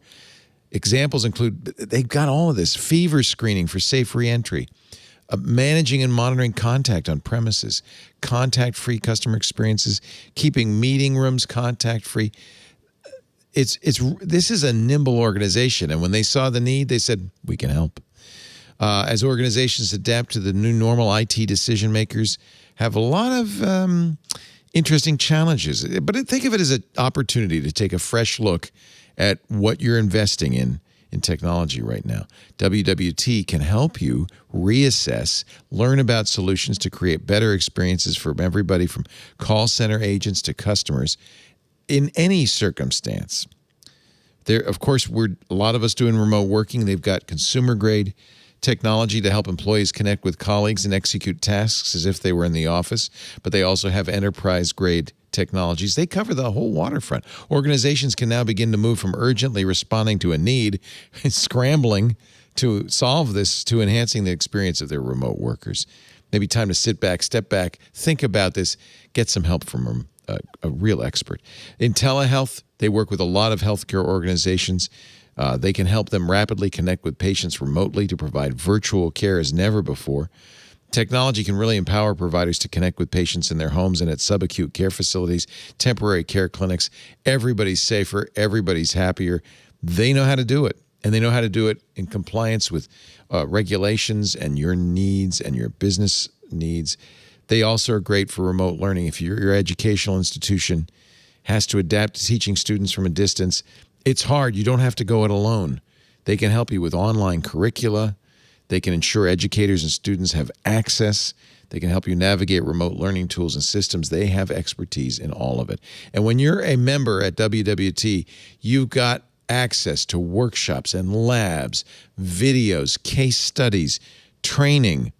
It's all there for you. Let WWT work out the complexities and provide you with the guidance that will not only help you maintain business-critical operations at a unique time in our history, but also optimize them for the future.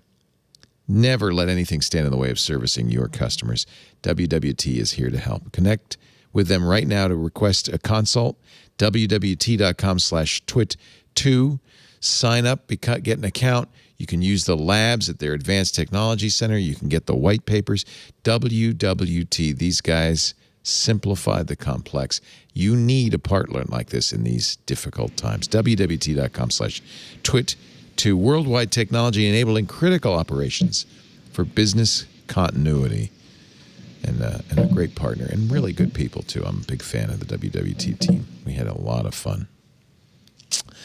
Let's see here. Apple has a recall for the AirPod Pros. Any AirPod Pro made before October, which I'm guessing is all of them. But you have to have the sound issues, static or crackling noise that increases in loud environments, problems with active noise cancellation. My AirPod Pro does not have that. Have any of you experienced this? I have. No. You have? Micah did it's- too. Micah's on his third set. Yeah, that's frustrating. Yeah. Mine isn't very bad. It doesn't happen all the time. So it's one of those things that I've never really gone back to Apple about because it's just every once in a while. It almost sometimes makes me think like, is my hair like wrestling Blame against yourself. it? Yeah. Yeah. But now that I know that the recall exists, I might take them in and have them replaced just because now I know that it's not just me, that it actually is a thing. So it will depend, I guess, on who you talk to. There is a website, the Apple AirPods Pro Service Program for Sound Issues. They say they fix this in going forward, so anything manufactured since October will be okay. But you have to take it in, right? Find an Apple authorized service provider or make an appointment at an Apple retail store. You can contact Apple support. It may be the case that if you call them on the phone and describe the situation, they say, yeah, fine, send it in. But you somehow have to go through some screening. And it does not extend the warranty coverage, but I guess they will. Can they repair them? I bet not. They'll probably replace them, I would be guessing, with newer ones. yeah, that's what I think too. Yeah. I mean, especially if we're talking about like what happened with Micah, if they're just going to replace it with another pair that was manufactured prior to October 2020, then that person might end up going Poor through Micah. the rigmarole Wow. over and over again. I haven't noticed anything. Now I'm wondering maybe I'm just not paying attention.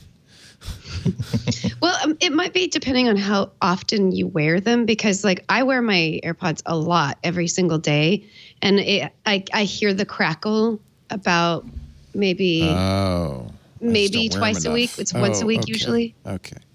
I get disconnects, but I think it's kind of my fault. It's like the phone decides, oh no, you can have it. Oh, you can have it. No, you can have it. They switch. Have you ever had that happen? That's just a Bluetooth issue, I think. Yeah. Well, especially now that with iOS 14, you can switch between devices depending on what's playing. So I think there's a little bit of you might be listening to music on one thing and then watching a video on another thing, and then suddenly your phone wants to switch over. Calls, which is very annoying. All of a sudden it's not. Yeah, it just drives me nuts. You remember Dark Sky? Apple bought them last March. They are starting to integrate those features into the weather app in iOS 14. Believe it or not, I'm actually kind of pleased. They just updated the app. So the Dark Sky? Yes. Yeah, that's Right. surprising. They didn't get rid of it. No. Dark Sky version 6. I deleted it. I thought, oh, it's dead. It's gone. So I'm going to get it back because they screwed over the Android people. That's all that counts. Yeah. Take that, you Android people. Since we never had it outside of the U.S. or the U.K., I'm just not going to care about any of it. Oh, you never could have Dark Sky? Oh. It was only the U.S. and the U.K. and Ireland. Oh, that's weird. So what kind of changes are we seeing in the weather app? I'm glad you asked, Lori. Because I don't see any changes. There's a new extra large watch complication if you have watchOS 7. Okay. Improved location search with more suggested and relevant results. There's a new location icon to indicate when precise location has been disabled. There's a fix for an issue that could cause a duplicate forecast page. So it fixes some minor improvements. And now they have added to the weather app, not the Dark Sky app, real-time minute-by-minute precipitation readings. So that was one of the things we loved about Dark Sky. I would say, it's going to rain in 2 minutes. You just got a quarter inch. So that'll now be in the Apple Weather app. It also will support severe weather events and provide details on when there'll be a significant shift in weather coming up. Those features have been ported over from Dark Sky. So I don't know. Maybe you don't need Yo Dingus, stop the rain. Like, did it work both ways? Did it tell you and then you could choose to stop it? What would you like to do? Stop the rain? Encourage the rain? I need more rain. Seed rain. Yeah. Dark Sky does work Renee, on the iPad, so there is one advantage. Dark Sky, yeah. Go ahead. now that Dark Sky is folded into the weather app, are you going to see those kinds of of things in Canada, or is it just going to be exclusive to the US? I do see it, but I don't know. Like, I've never heard anything official about it, so I don't know if I'm getting, because I often set my phones to the US anyway, so I don't know if it's just like I'm close enough to the border that I'm getting some incremental version of it, or if it's actually supported. And I don't want to say anything because they might go, oh, that's not supposed to be working. Let's just turn that off. I just reinstalled it. That's nice. It thinks I'm in Point Reyes National Seashore, but okay. That's close enough. Maybe that's where you want to be. I wish I were. Yeah. Oh no, it found me. It was it switched from probably the cell towers, a more general location, to a much more accurate location. Oh, Dark Sky, I missed you. Yay. Just a boy in his app. Aw. Apple Walnut Street is closed, not because of COVID-19, but because they're afraid they'll be rioting in Philadelphia. There was earlier this summer. In fact, the store hasn't been fully repaired from the summer's damage. So this is happening all over the country today. Yeah. In Washington, D.C., in New York City, in San Francisco, a lot of stores boarded up. And I guess Apple's doing the same thing. So it's too bad. Yeah, hopefully. Yeah, it's sad to see because it's also hard to know who they're boarding the windows against. It could be we're not going to talk about how this is the day in which we're going to stay away from the hot button topic. But yeah. We don't have to. We're sitting on the hot button right now. The button has been pressed. Actually, because England is going through a lockdown, all Apple stores in England will be closed for at least 4 weeks from Thursday on. So if you want to, unlike in the U.S., it doesn't look like they're doing the upgrade program over the mail yet. So a bunch of people who've been trying to do their annual upgrade program are saying, like, the stores are closed. Can you help us? Oh, that's terrible. Oh no. Yeah. Stuck with an iPhone 11 for a whole month. Like an animal. Yeah, that was one thing that I wanted to bring up when we're talking about the analyst call. This is an interesting opportunity to take a look at, well, what if what do the numbers look like when we remove almost all of the retail sales that would normally have had during that quarter? What do the numbers look like that? If Apple doesn't actually release specific numbers on a lot of specific things, it'll give us a lot of data now that we can infer conclusions from. And so it's more of a logistics problem really for people. Like I said, like Renee said, people who need to get their upgrades, who need to get their swap outs, having to do all that stuff by mail instead of being able to take advantage of one of the biggest advantages of having an Apple, which is for most people, you can get in a car and 20 minutes later be in front of someone who will swap you out for something that needs to be swapped out. Yeah. It is too bad, but on the other hand, it's probably a good thing. Yeah. I mean, you got to do what you feel like you got to do. Also, it's possible that they've had instructions from their insurance companies saying that if you don't take proper precautions, that we're advising you, that will not help us to process any claims of damage should bad things happen. Yeah, it could be that, or it could be Apple might just be erring on the side of protecting their customers, which I would expect from Apple, frankly. Well, although protecting their property. Oh, you're talking about boarding it up. Yeah. Oh, yeah. I'm sorry. Yeah. Sorry. I was still thinking about COVID. Oh, yeah. That's boarding it up. Absolutely. Hey, if we were in downtown San Francisco, I'd be boarding up our windows too. Why take a chance? Piece of plywood's cheap. Apple has been in a lawsuit with VirnetX for, I don't know, 10 years. This isn't over. I doubt it is, but they have been ordered to pay $500 million to VirnetX in this trial. Apple says, we're going to appeal. These are patents unrelated to the core operations of our products have been found to be invalid by the patent office. Cases like this only serve to stifle innovation and harm consumers. This is the second one. They lost the FaceTime one. The Supreme Court refused to hear it, and now this is the VPN one. Yeah. And where was this suit filed? Do we have to guess? Oh, Texas. Yeah. Rocket docket. Yeah. Yeah. It must be a little disappointing because judgment, the $500 million judgment, was voided at the end of last year, but reinstated by a U.S. appeals court, I guess, a federal court in Texas. Yeah. So it's just a. Yeah. I mean, like, Apple can afford it, but it's just you don't want to see this kind of thing, honestly. Right. Well, also this demonstrates positively and negatively the power of being a large tech company as opposed to being a small one, where the only possible way you can prevail in stuff like this is to just keep appealing until the person who was hoping for a timely payout of whatever they thought that they could steal from the patent holder decides that, okay, look, let's negotiate, give us something just to end this. But the thing is, Apple can wait that sort of thing out. A smaller company, they just have to pay at some point because they don't have that kind of a war chest.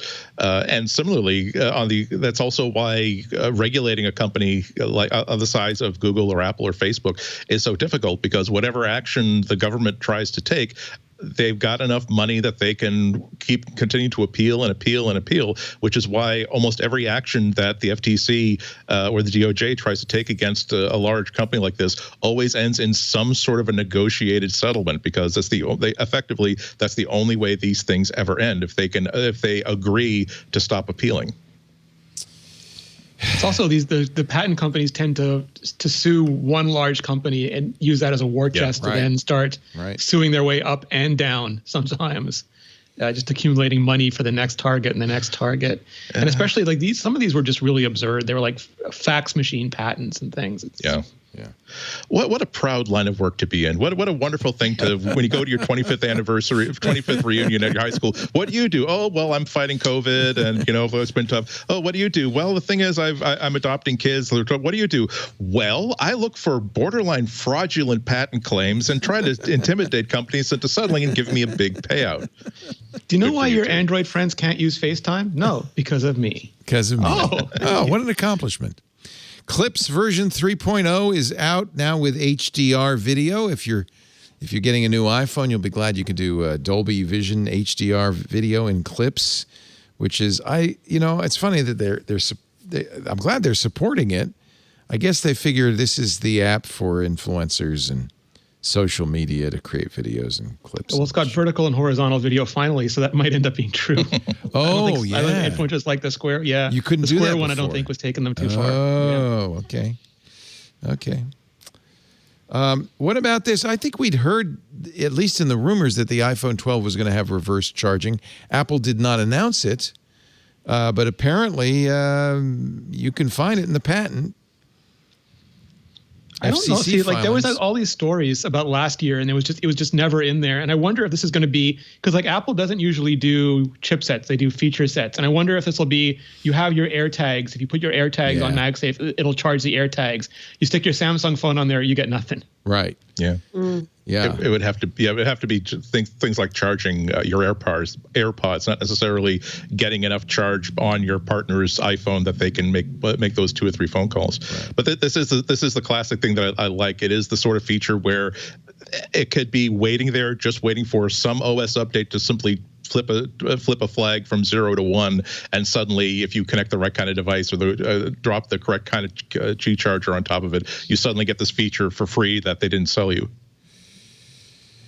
Apple has released iOS 14.2 beta release candidate for developers. That means, I guess, that the public beta will be out soon. What's new in 14.2? Anything exciting? Let me tell you a little something about people detection. People detection. Yeah, so it's an accessibility feature that's coming to iOS 14.2. It's already available in the beta. And this, it uses the LiDAR scanner combined with machine learning, combined with the camera itself to recognize when a person is coming toward you. It works through the zoom. It actually uses, it's in the zoom accessibility feature, and it uses the camera. And it recognizes when a person is within the view of the camera, and then tells you, sends you feedback, either audio or visual or through tactile feedback, how close that person is and when they get closer and when they get further away. And it's it's just this. It's a general accessibility feature for sight impaired, but it's also exactly what's needed right now during a social distancing time. So you can actually set up like a geo perimeter around you.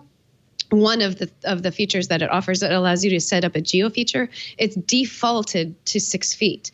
So in this particular one, it sends a tone to you when somebody is within the camera view, but they're outside of 6 feet, and then a different tone if that person comes within 6 feet. So you're constantly, people who are sight impaired, and this is usable for even you and I. If we're in a situation where it seems like it's a little crowded, we can pop that up and kind of use it for ourselves and kind of look around and say, are we 6 feet away from the people around us? Do we need to move?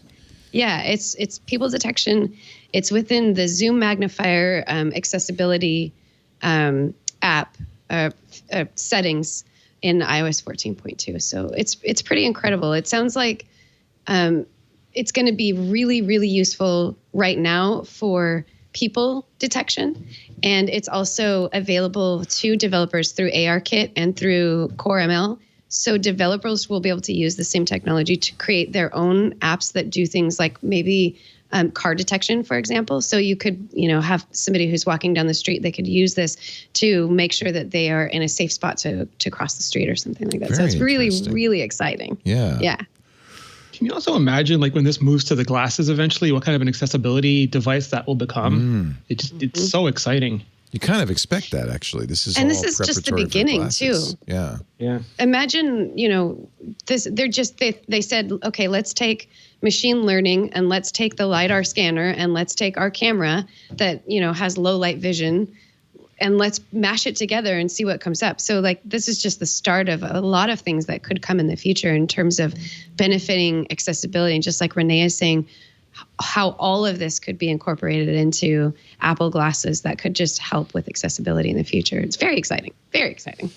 So excited. Yeah, that's why there's so many people who are writing about accessibility today that are doing such really great, important work, because it's one thing to appreciate the technology in the abstract. It's quite another to understand exactly how well or how poorly it'll actually work in people's daily lives. Both on Android and iOS, there are all kinds of different technologies that are again, they're very eye-opening, and they seem like something that should have been worked on a long time ago. And that's why I've got a lot of different people that I've added to on my Twitter list and on my blog follows, just to learn. Like, I can't. That sounds good. I can't wait to actually find out how well this thing works from somebody who actually uses it. Do you think does it use the UWB ultra wideband U1 chip? Is it? No, it's not.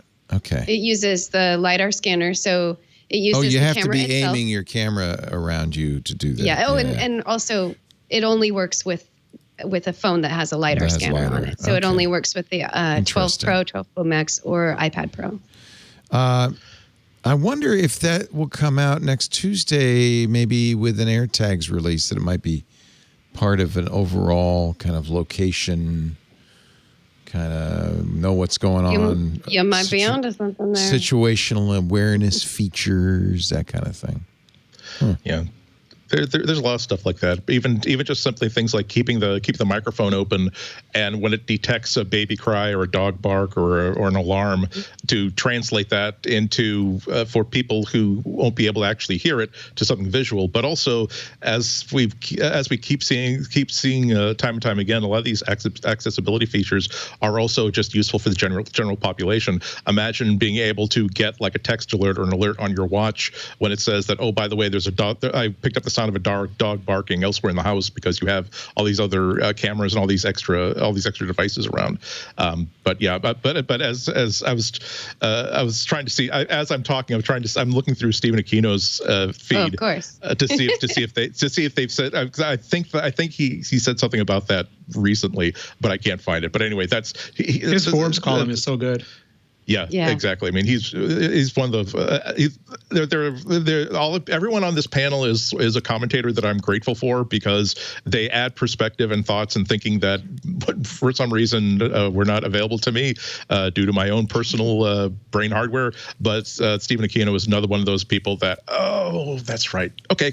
I'm less dumb. Thank you very much. He is freelance, but he covers accessibility and writes for Forbes and others. And so I am going to start following him. Again, spectacular, and really also, good stuff. let me just say, Stephen Aquino also freelances for iMore. So just look out for his articles on iMore too. And he does Lately, have he's been doing a lot more for Forbes though, which is great. The definitive article on people detection in Forbes that came out October 30th. So if you want to read more about that. Now I'm very interested. Very interested. Wow. Because people, it's just a first step, but once you can recognize people, you can recognize other things around you too. And it's LiDAR, so it doesn't know that, like, it's no privacy implications. It doesn't know that it's Andy or Lori in front of me. It just knows that there is a picture. It uses shape. It's so clever. Like, it uses the actual RGB camera to do computational vision to determine that it's a human-like thing, and then uses the LiDAR to track the distance, but it doesn't know who the human is. It just detects that there is a human-like shape, which I think is a good implementation. And that's the machine learning from the camera to determine like a human-like shape, just like you're saying. Yeah. Yes. Can I just say that one of the most oftentimes the things that impress me most about a technology, about the potential of a technology, are the simplest damn things. I think it was 2 Google I/Os ago, or maybe even 3, that Google introduced some accessibility features that were basically demonstrating about.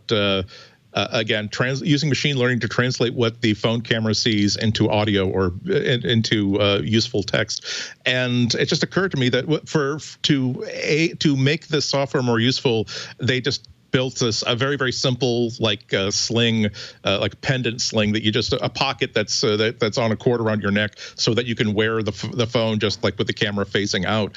And really did occur to me that even again for all users, that is such a high potential sort of concept that if you have if this plus an earpiece in your ear, to have this device giving you cues as to things that are within the range of the camera, but you may not have actually detected yet, such as, oh, by the way, you're getting really close to this person ahead of you, or by the way, this person that's approaching you, you know them, they're in your address book, here's their name, here's the last time you talked to them, or just hey, tapping your button and like standing in front of a store and saying, hey, what time is this? Or excuse me, what does this sign in front of me say? And it translates the Korean of this. Oh, this is not a restaurant. This is a dry cleaners. The shirts in this window probably should have tipped you off. But that's the sort of stuff we talk about. Hey, how about new Apple Silicon? How about this great new 5G network? But oftentimes it's just as simple as what if we just simply take this thing that used to be just dark in our pockets and turned it into something that we're just going to be wearing and allowed to have vision and to allow us to have a little extra perception into our surroundings. That's an interesting thing. It would scare the hell out of people because, oh boy, live camera on all the time. But sometimes you should write the white paper and give the demo and then let people decide whether society wants this or not. Not only can you order your iPhone 12 Pro Max and your iPhone 12 Mini on Friday, but the HomePod Mini goes up for pre-order on November 6th. And Is it weird that I'm almost as excited about the HomePod Mini as I am about the iPhone 12? I'm just trying to decide how many rooms I have to buy. I know. I'm getting at least 2 of them. I might get 3. I feel like I'm going overboard if I get 3. I don't know. One of the features they mentioned was third-party music apps, and that's begun. Pandora was added to the HomePod yesterday. So I'm hoping that we'll get other solutions. It's an open API. It's entirely up to them. Oh, is They're it? busy making really weird music deals to give preferential treatment to people who let them pay less. So all you have to do if you're Spotify is support this API, and then how would you? That's it, and then it just adds it. Yeah. Oh. And you can even make it default. Like you can set it as the default, and it'll answer you for music requests. What if we could do that for Twit? Could we be the default podcast? Got $12 billion. Hey, Shlomo, play a podcast. Service. Oh yeah, I happen to have one right here. All the MacBreak Week episodes with Andy. It's amazing. Yeah, I happen to have it right here. So I mean, it's $99, but I could see ordering, one for, especially because of the handoff and the intercom and all of that. It might be nice to have one in every room. I'll wait till you buy a couple and you can tell me how good they sound. You're a musician. Okay. It's like barbecue equipment, Laura. You're going to test it for us. Yeah. I did buy a pellet-driven pizza oven, however. So, Oh, nice. yeah, I'll test that for How you, is it? Lori. I don't know yet. It hasn't come yet. But I ordered that tell me for how that Thanksgiving, so I don't have to eat turkey.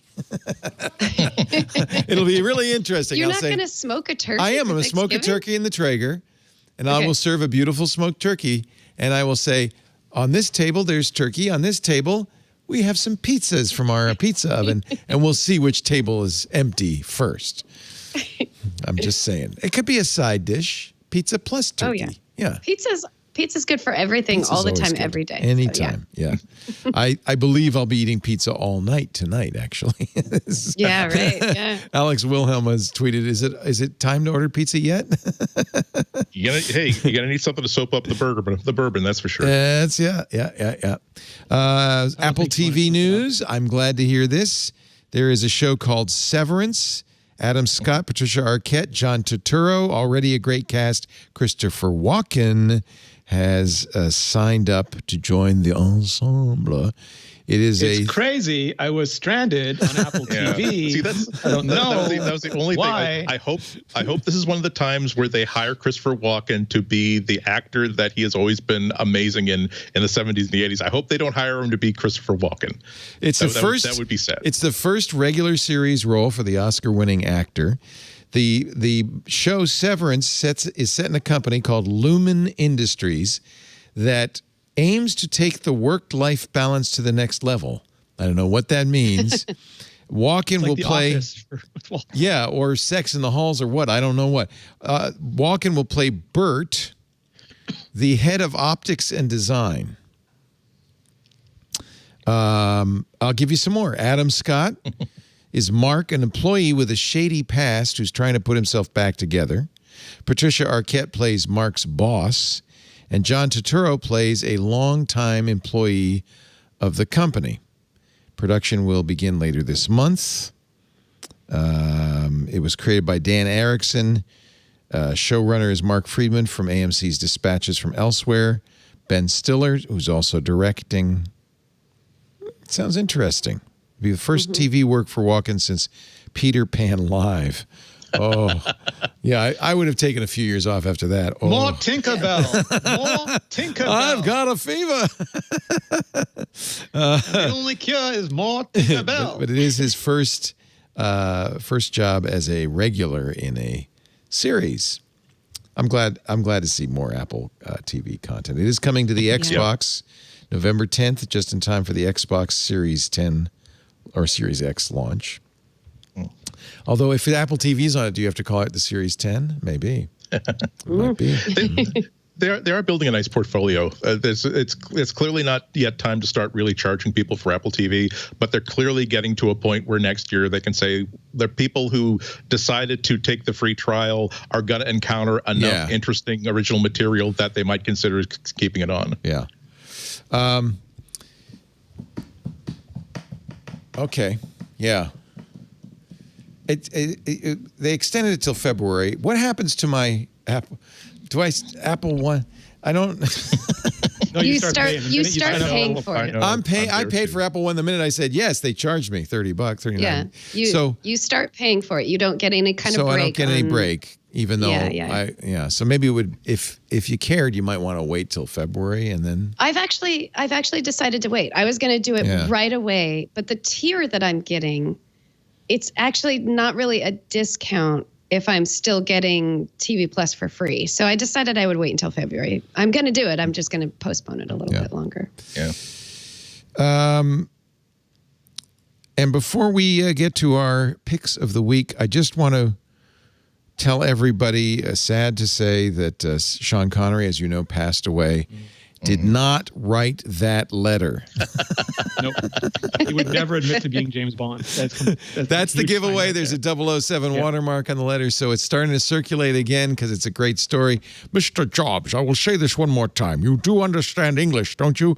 I do not sell my soul for Apple or any other company. I have no interest in changing the world as you suggest. You have nothing I need or want. You are a computer salesman. I am effing James Bond.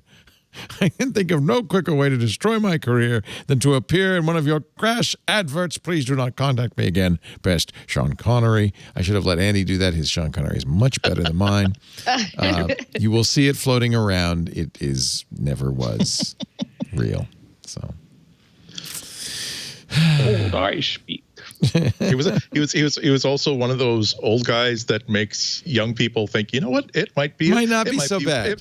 It might be worth eating right and exercising if I could be a cool old person, man or woman, like Helen Mirren or like Sean Connery or Great Sean Connery. Yes. Oh my goodness, he was 90 when he passed away, so he lived a good long life. We're glad to see that. On Halloween, remember we were talking about scary movies. I opted not to watch a scary movie, but instead watched The Hunt for Red October.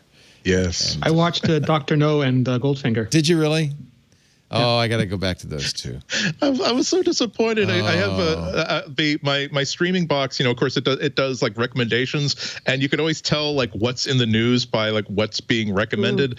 Like when the person who was in the kid who was in Home Improvement got arrested, like, oh gee, why is Home Improvement suddenly like at the top of the recommendation list? Yeah. But it's okay. So Dr. No was number 2 on the recommendation list.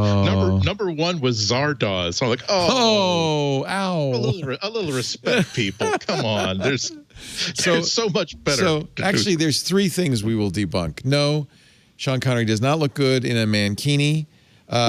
He did not open a golf course for Donald Trump in Scotland, nor did he help. And that letter, Steve Jobs, is a fake. So there we go. Poor guy. There you go. Poor guy had to carry all that with him. But boy, look at that handsome man. Oh my God! You expect me to talk? No, Mr. Bond. I expect you to die. When Cortez reached the New World, he set fire to his ships. This left his men very well motivated. Andy, that is really good. He's really good. Yeah. He's really good. I spent a lot of time alone. When that scene came on Hunt for Red October, I thought of you, Andy. Thank you very much. I'd forgotten how much I enjoyed that movie, and I actually bought the Blu-ray after you talked about it. It's such a good Maybe movie. As Andy gets older, he'll just start talking like Sean Connery, the way Kevin Pollak talks like William Shatner now. Yeah. Just like you get so good at an imitation. Just pretty soon you just can't stop. If that's the only cool thing about me as an elderly man, I'll take it. That's pretty good. I think it'll be time for the picks of the week here. Let me get my checkbook ready, Lori. Lori Gill kicking things off. Actually, I will give you, before you start, Lori. I have the Twit hoodie in Animal Crossing code from Anthony Nielsen. All right. You're going to give her your credit card. Let me get something to write it down with. Hold on. Yeah. I mean, I have his code and his island, which is called Cacarico. Nice. But his hoodie, which is available in the Able Sisters store, is MO-DD63 DGNR BDFB. So there it is. It's pretty good looking. Look at this. Yeah. Yes. Pretty good looking, isn't it? Oh, yeah, it's so cute. I love it. I can't wait till the Able Sisters open their store. It's the first thing I'm going to buy. Oh, definitely. I'm saving up those turnips. Leo, before you go to the Able store to get this custom shirt, make sure that you read our iMore article about how to get custom shirts and things like that. Because we've got that how-to guide for you. I got to read all the iMore how-to guides. You guys are so. I gave you a plug on iOS Today, by the way. Thank you. Saying because we were doing our iOS Today this morning was Android switchers who are moving to iPhone. Here's some things you should kind of know about.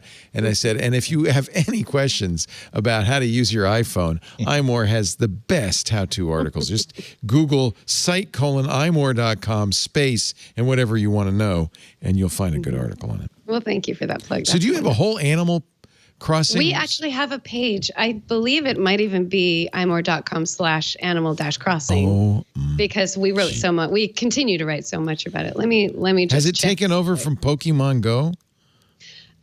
No, in terms of our traffic, Pokemon Go still does better, but in terms of how much we write about it. Yes, you were right. That's the page. Equal. Holy cow. And do you write about it, or is it there? We actually have Rebecca Spear is our Look at this. our Nintendo gaming guru. my God. So she does, it's pretty amazing, right? When you want to get into the new I got events this one. that take place, I got this one, by the way. that one is so cute. It is so cute. In fact, I love it. It's an Animal Crossing edition of the Nintendo Switch, which does not come with Animal Crossing, but that's fine because I just put it next to my TV and it makes me happy. I wanted that one, but I could not bring myself to spend $300 on a second game. no. I couldn't do it. I wanted no, it so bad, yeah. but it was just for what it looks like. I'm glad that I hadn't bought well, I did buy a Switch, but I'm glad I lost it to my son and I had an excuse to buy another one. Yeah. Yeah. And I am working on the Perfect Pumpkins. Thank you for that article as well, Rebecca. Awesome. Yes. Fantastic. How to get perfect pumpkins in Animal Crossing. And he's opening up a latte shop. I have a steaming mug of coffee actually in my kitchen in Animal Crossing. A perpetual steam. I can't drink it, but it's steaming. The George Costanza. I'd like to change my previous answer. It's possible that what I was saying is that I would love to go outside and do heroin with the heroin people. Where can I buy some heroin? No. Maybe I should be Andrew. your designated driver for You made it this long not being a member of Guns N' Roses. Let's not change that now. True. Lori, your pick of the I'll be week. stealing them all And it for has Okay, nothing to so- do with Animal Crossing. In fact, in honor of this conversation that we've been having, now that I know that you are on board with Animal Crossing, I really do think you're going to appreciate this. So it is called Animal Crossing New Horizons Travel Guide. It's shortened to ACNH Travel Guide by Jeffrey Kukin. So look for it because it's absolutely hands down the best way for you to keep track of and be aware of all of the things that are happening in Animal Crossing. I guess the only thing that it doesn't really do for you, but probably will someday, is let you know when to expect meteor showers. Meteor showers are just I not heard in here about yet. that, and I'm waiting. I'm very excited for my first meteor shower. It's going to be great. You're going to have a lot of fun. But yeah, so it has the daily tasks so you can keep track and make sure that you've done your daily tasks. You get different visitors every day to your island. So one day you might have Gulliver, who wants you to help him find all of the parts to his communicator so he can get back to his boat. Or you might have Leaf show up and he sells you some holly bushes. I think you just said you had some holly bushes. I do. I have some, yeah. Every day of the week, a different person visits your island. So you can keep track of who visited. And it tells you what bugs and fish and creatures from the sea are available right now. How does he Literally know this? by the time of day. Nintendo doesn't release this information, right? I mean, this is something you have Some to... of it is based on gleaning from previous Animal Crossing games, and some of it is just updated live as things come out right now. Because there's a lot of this information that it's very similar to previous Animal Crossing games. So these very smart people have put together these database. If they were so smart, predictions. they might not be spending so much time on this. I'm just They'd be saying. trading futures, the level of doing day trades. So I see my daily tasks. I need to find 4 fossils. Check. Hit 6 rocks. Where do you find rocks? I need more rocks. I only have a iron nuggets shortage. Well, you should travel just more, hit I the guess. rocks that you have. I think every island has 6 rocks on it. You just have to. Oh, you don't have a ladder yet, I bet, right? I did. I got the ladder. I'm very excited. Okay. So climb up the ladder because you. Yeah, no, probably I have explore rocks every up day. there. I go everywhere looking for rocks because I need more iron nuggets. Check turnips. Okay, did that. Money tree. I've planted 3 now. Shake your money tree. And Do you then- know that if you plant 10,000 bells into your money tree hole, you will get 10,000 I heard that. per. So you'll get Yes. 30,000 bells. So Yes. don't forget to do that. No, but how do you find a 10,000 bell drop? You got to shake a lot of trees. Oh no, you just save up. Just just have put it in 10,000 there. bells in your pockets. Oh. And I better be planting some more you can, money trees. You can bundle up 10,000 bells and you can drop that 10,000 bells in, and then it's 30,000 3 days later. So here's the good news. It was $3.99. I already bought it, so we're good. Nice. Thank you you're for gonna not love it. It's gonna recommending a make you- $400 grill or something. It's expensive. All right. It's going to be an expensive week next week, I know. Andy Yanako, pick of the week. You know what a big fan I am of the Raspberry Pi.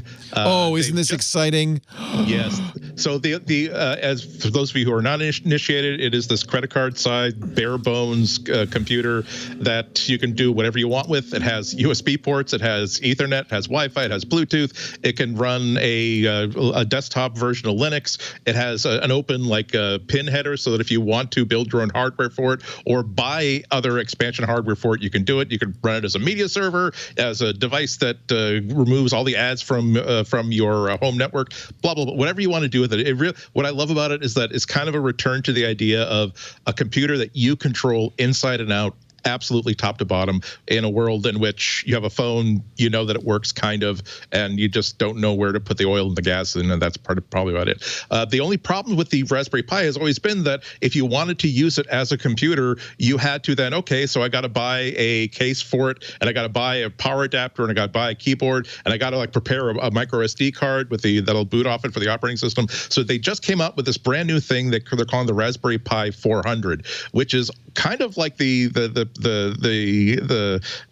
end point, the 2020 version of the Commodore 64 or the Apple II. It is a complete Raspberry Pi computer inside a keyboard, and so it has all the HDMI out. It has USB. It has all the connectors on the back of it. It also ships with the operating system on a bootable flash card. If you buy the $100 package, it will even include a mouse for you, all the cables you need, the power adapter, and for $100 you get a really fun to use computer that you can just plug into whatever TV set that you haven't been using for 3 or 4 years because it's only 24 inches. It's 1080 instead of 4K. I'm putting into the closet with you, bastard. No, you can pull it out, and now you have a very, very usable and fun to play with computer that's anywhere in the house you need it to be. And if this is relevant to anybody who likes Macs, because you're curious and intellectual people, you'll enjoy playing with it. But the other cool thing about it is that, of course, because there are no restrictions on what people can do with it, you can get any kind of emulator you want for it. So you can get game emulators for pretty much any game system up to the past 10 years or so. You can also there are also 2 different emulators for classic Macs. So you can get there's one emulator that emulates a Mac Plus. There's another one that emulates more of a Mac LC, so a color machine that runs Mac OS 9, and of course you can run Apple II software on it again by installing the right emulator. The point is that for $100, it's just you might buy it just because guess what, I got $100 and I'm bored, I'll play with it for a little while, and then you'll be surprised at all the things you figure out that you can do with it, and then eventually you'll find out, I've never programmed in my life, I've never done electronic design in my life, but five months from now you've designed a Wi-Fi gadget so it can monitor the temperature of a pipe in the basement that tends to freeze over, and written a Python app with a full user interface that operates through your Raspberry Pi to tell you that things are working okay. Super, super fun. I've got 6-7 different Raspberry Pis. I just ordered this one. It starts shipping in a couple of days. But for $100, that's a big old box of fun. Amazing. I think it's more than that. I think this is a desktop computer at under $100. It's amazing. It's really amazing. It can run a Chromium-based web browser. It can also run Firefox, so you get a full. It'll play YouTube videos.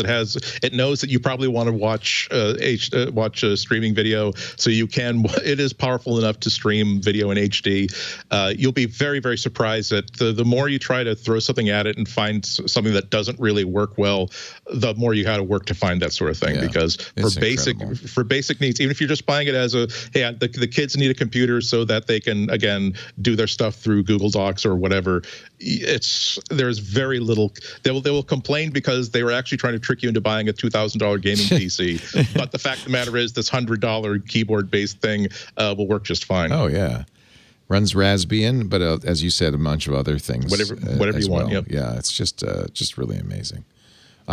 This blows me away. I think this is so smart. Yeah, I think I will continue to say that when we talk about the most important and the greatest computers ever made, Raspberry Pi is absolutely on the short list. It is more.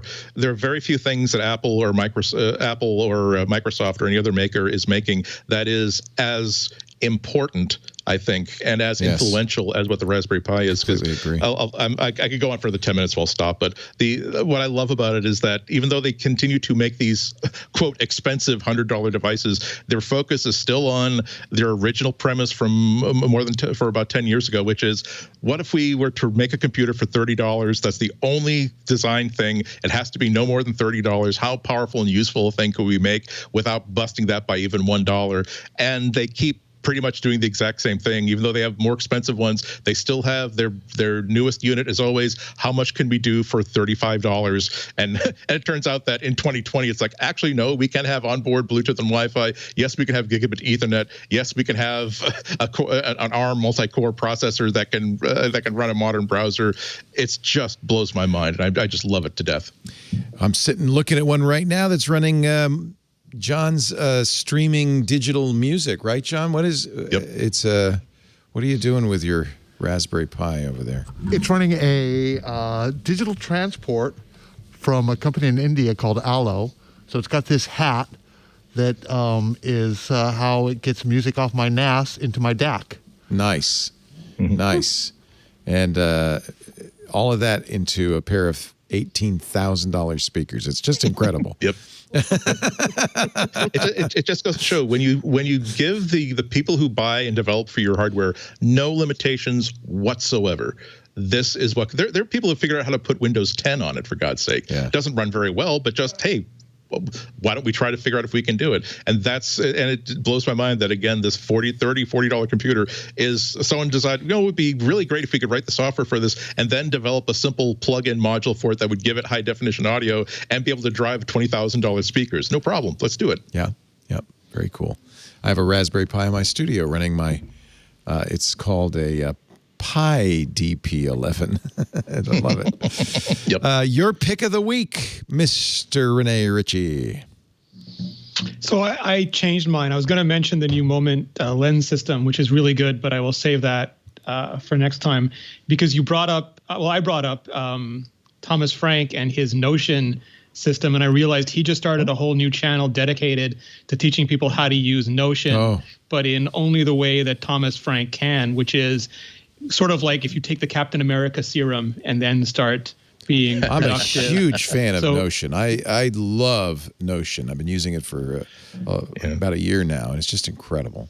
Notion is the Animal that he would use it for his website people. If he could. It is. It's Animal Crossing for productivity. Exactly. Sorry, go ahead. Yeah, and he has how he built an hour-long video on how he built his entire task management app using Notion, or task management system using Notion.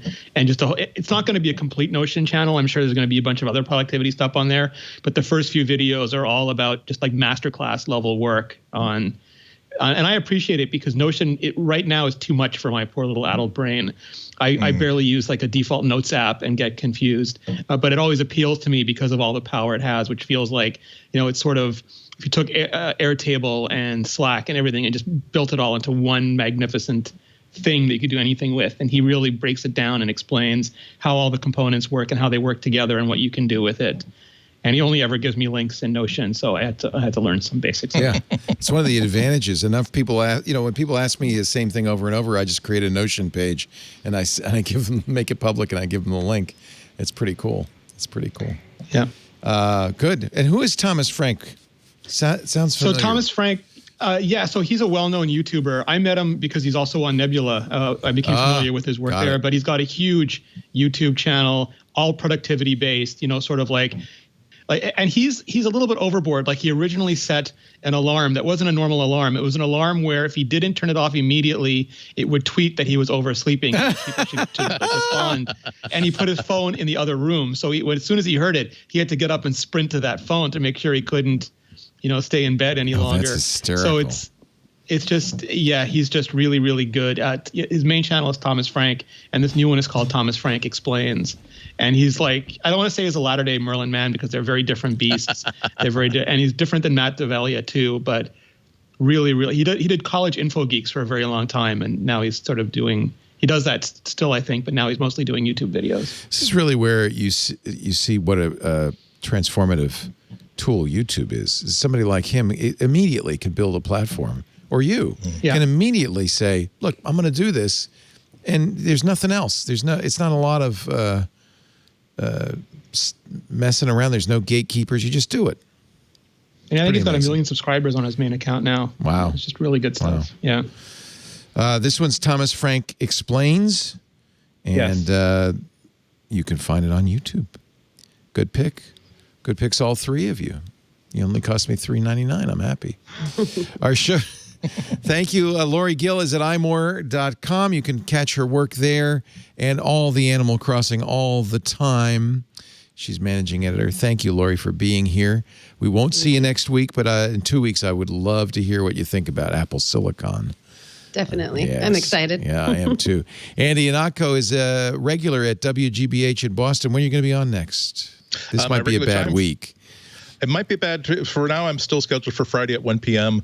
Hopefully, this should be over by then. Will end. Now that politicians no longer are asking for time to appear avuncular and approachable to the listenership. Now they just want to come on and whine. I tell you, I did more for this district, but did I get the support from my party for ad buys? I told them, Mattapan, Jamaica Plain, that's where we should be buying the bus at. They said, ooh, no, we're saturated. Well, I'll saturate you. What are you looking at? Yeah. You don't hear that on WGBH. I promise you. I promise you. Too bad. We wait for Pledge Week because that's when more of the drunken lame duck politician who just got voted out. Catch Andy Fridays on WGBH, and of course every Tuesday right here for MacBreak Weekly. Thank you, Andrew. Take care. Thank you. Thanks to Rene Ritchie. He's on youtube.com/Rene Ritchie. Anything else? Oh, how's that going with Georgia? Oh, it's going really, really well. I mean, we've done 5 episodes, I think, so far, and she's just so smart. Like last week, I asked her to explain Apple's functional organization psychologically, and this week I asked her, why do humans both want freedom to choose exactly the channels we want and bundles to save money? And whichever one we have, we would much rather have the other. And she explained like all the psychological phenomena about different reward levels and different FOMO levels. And that's kind of cool. Smart. That's a really good angle. Like, the human mind and how, dark patterns are taking advantage of us and things like that. That's good. I like it. Yeah, no, she's aces. Apple Talk. That's another channel to follow on YouTube. Don't follow too many channels on YouTube. We still are here. We're on YouTube too. They can follow us. We're on YouTube. You can follow as long as we're true. in your playlist. That's watch true. whatever. You can add MacBreak 5 days a week. playlist. Watch whatever you want. On 6th day, watch us. We do MacBreak Weekly every Tuesday at right after iOS Today, around 11 a.m. Pacific, 2 p.m. Eastern Time. That's now 1700 UTC. You can watch live video or audio, listen to live audio on our website, twit.tv/live. But the live isn't really the reason we're doing this. We make podcasts. Ever hear of them?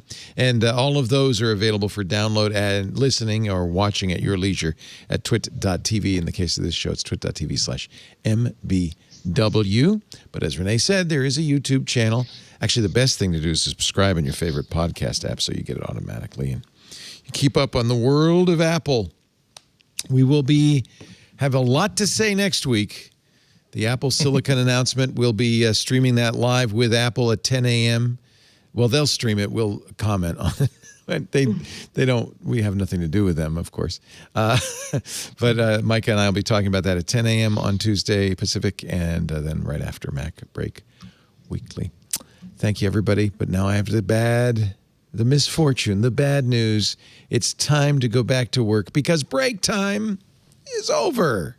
We'll see you next week. Bye-bye. Want more Twit? Well, check out Hands on iOS, twit.tv/HOI, where I teach you all about iPhones, iPads, AirPods, Apple Watches, and so much more. If you want to get the most out of your device, then you got to check out Hands on iOS, twit.tv/HOI.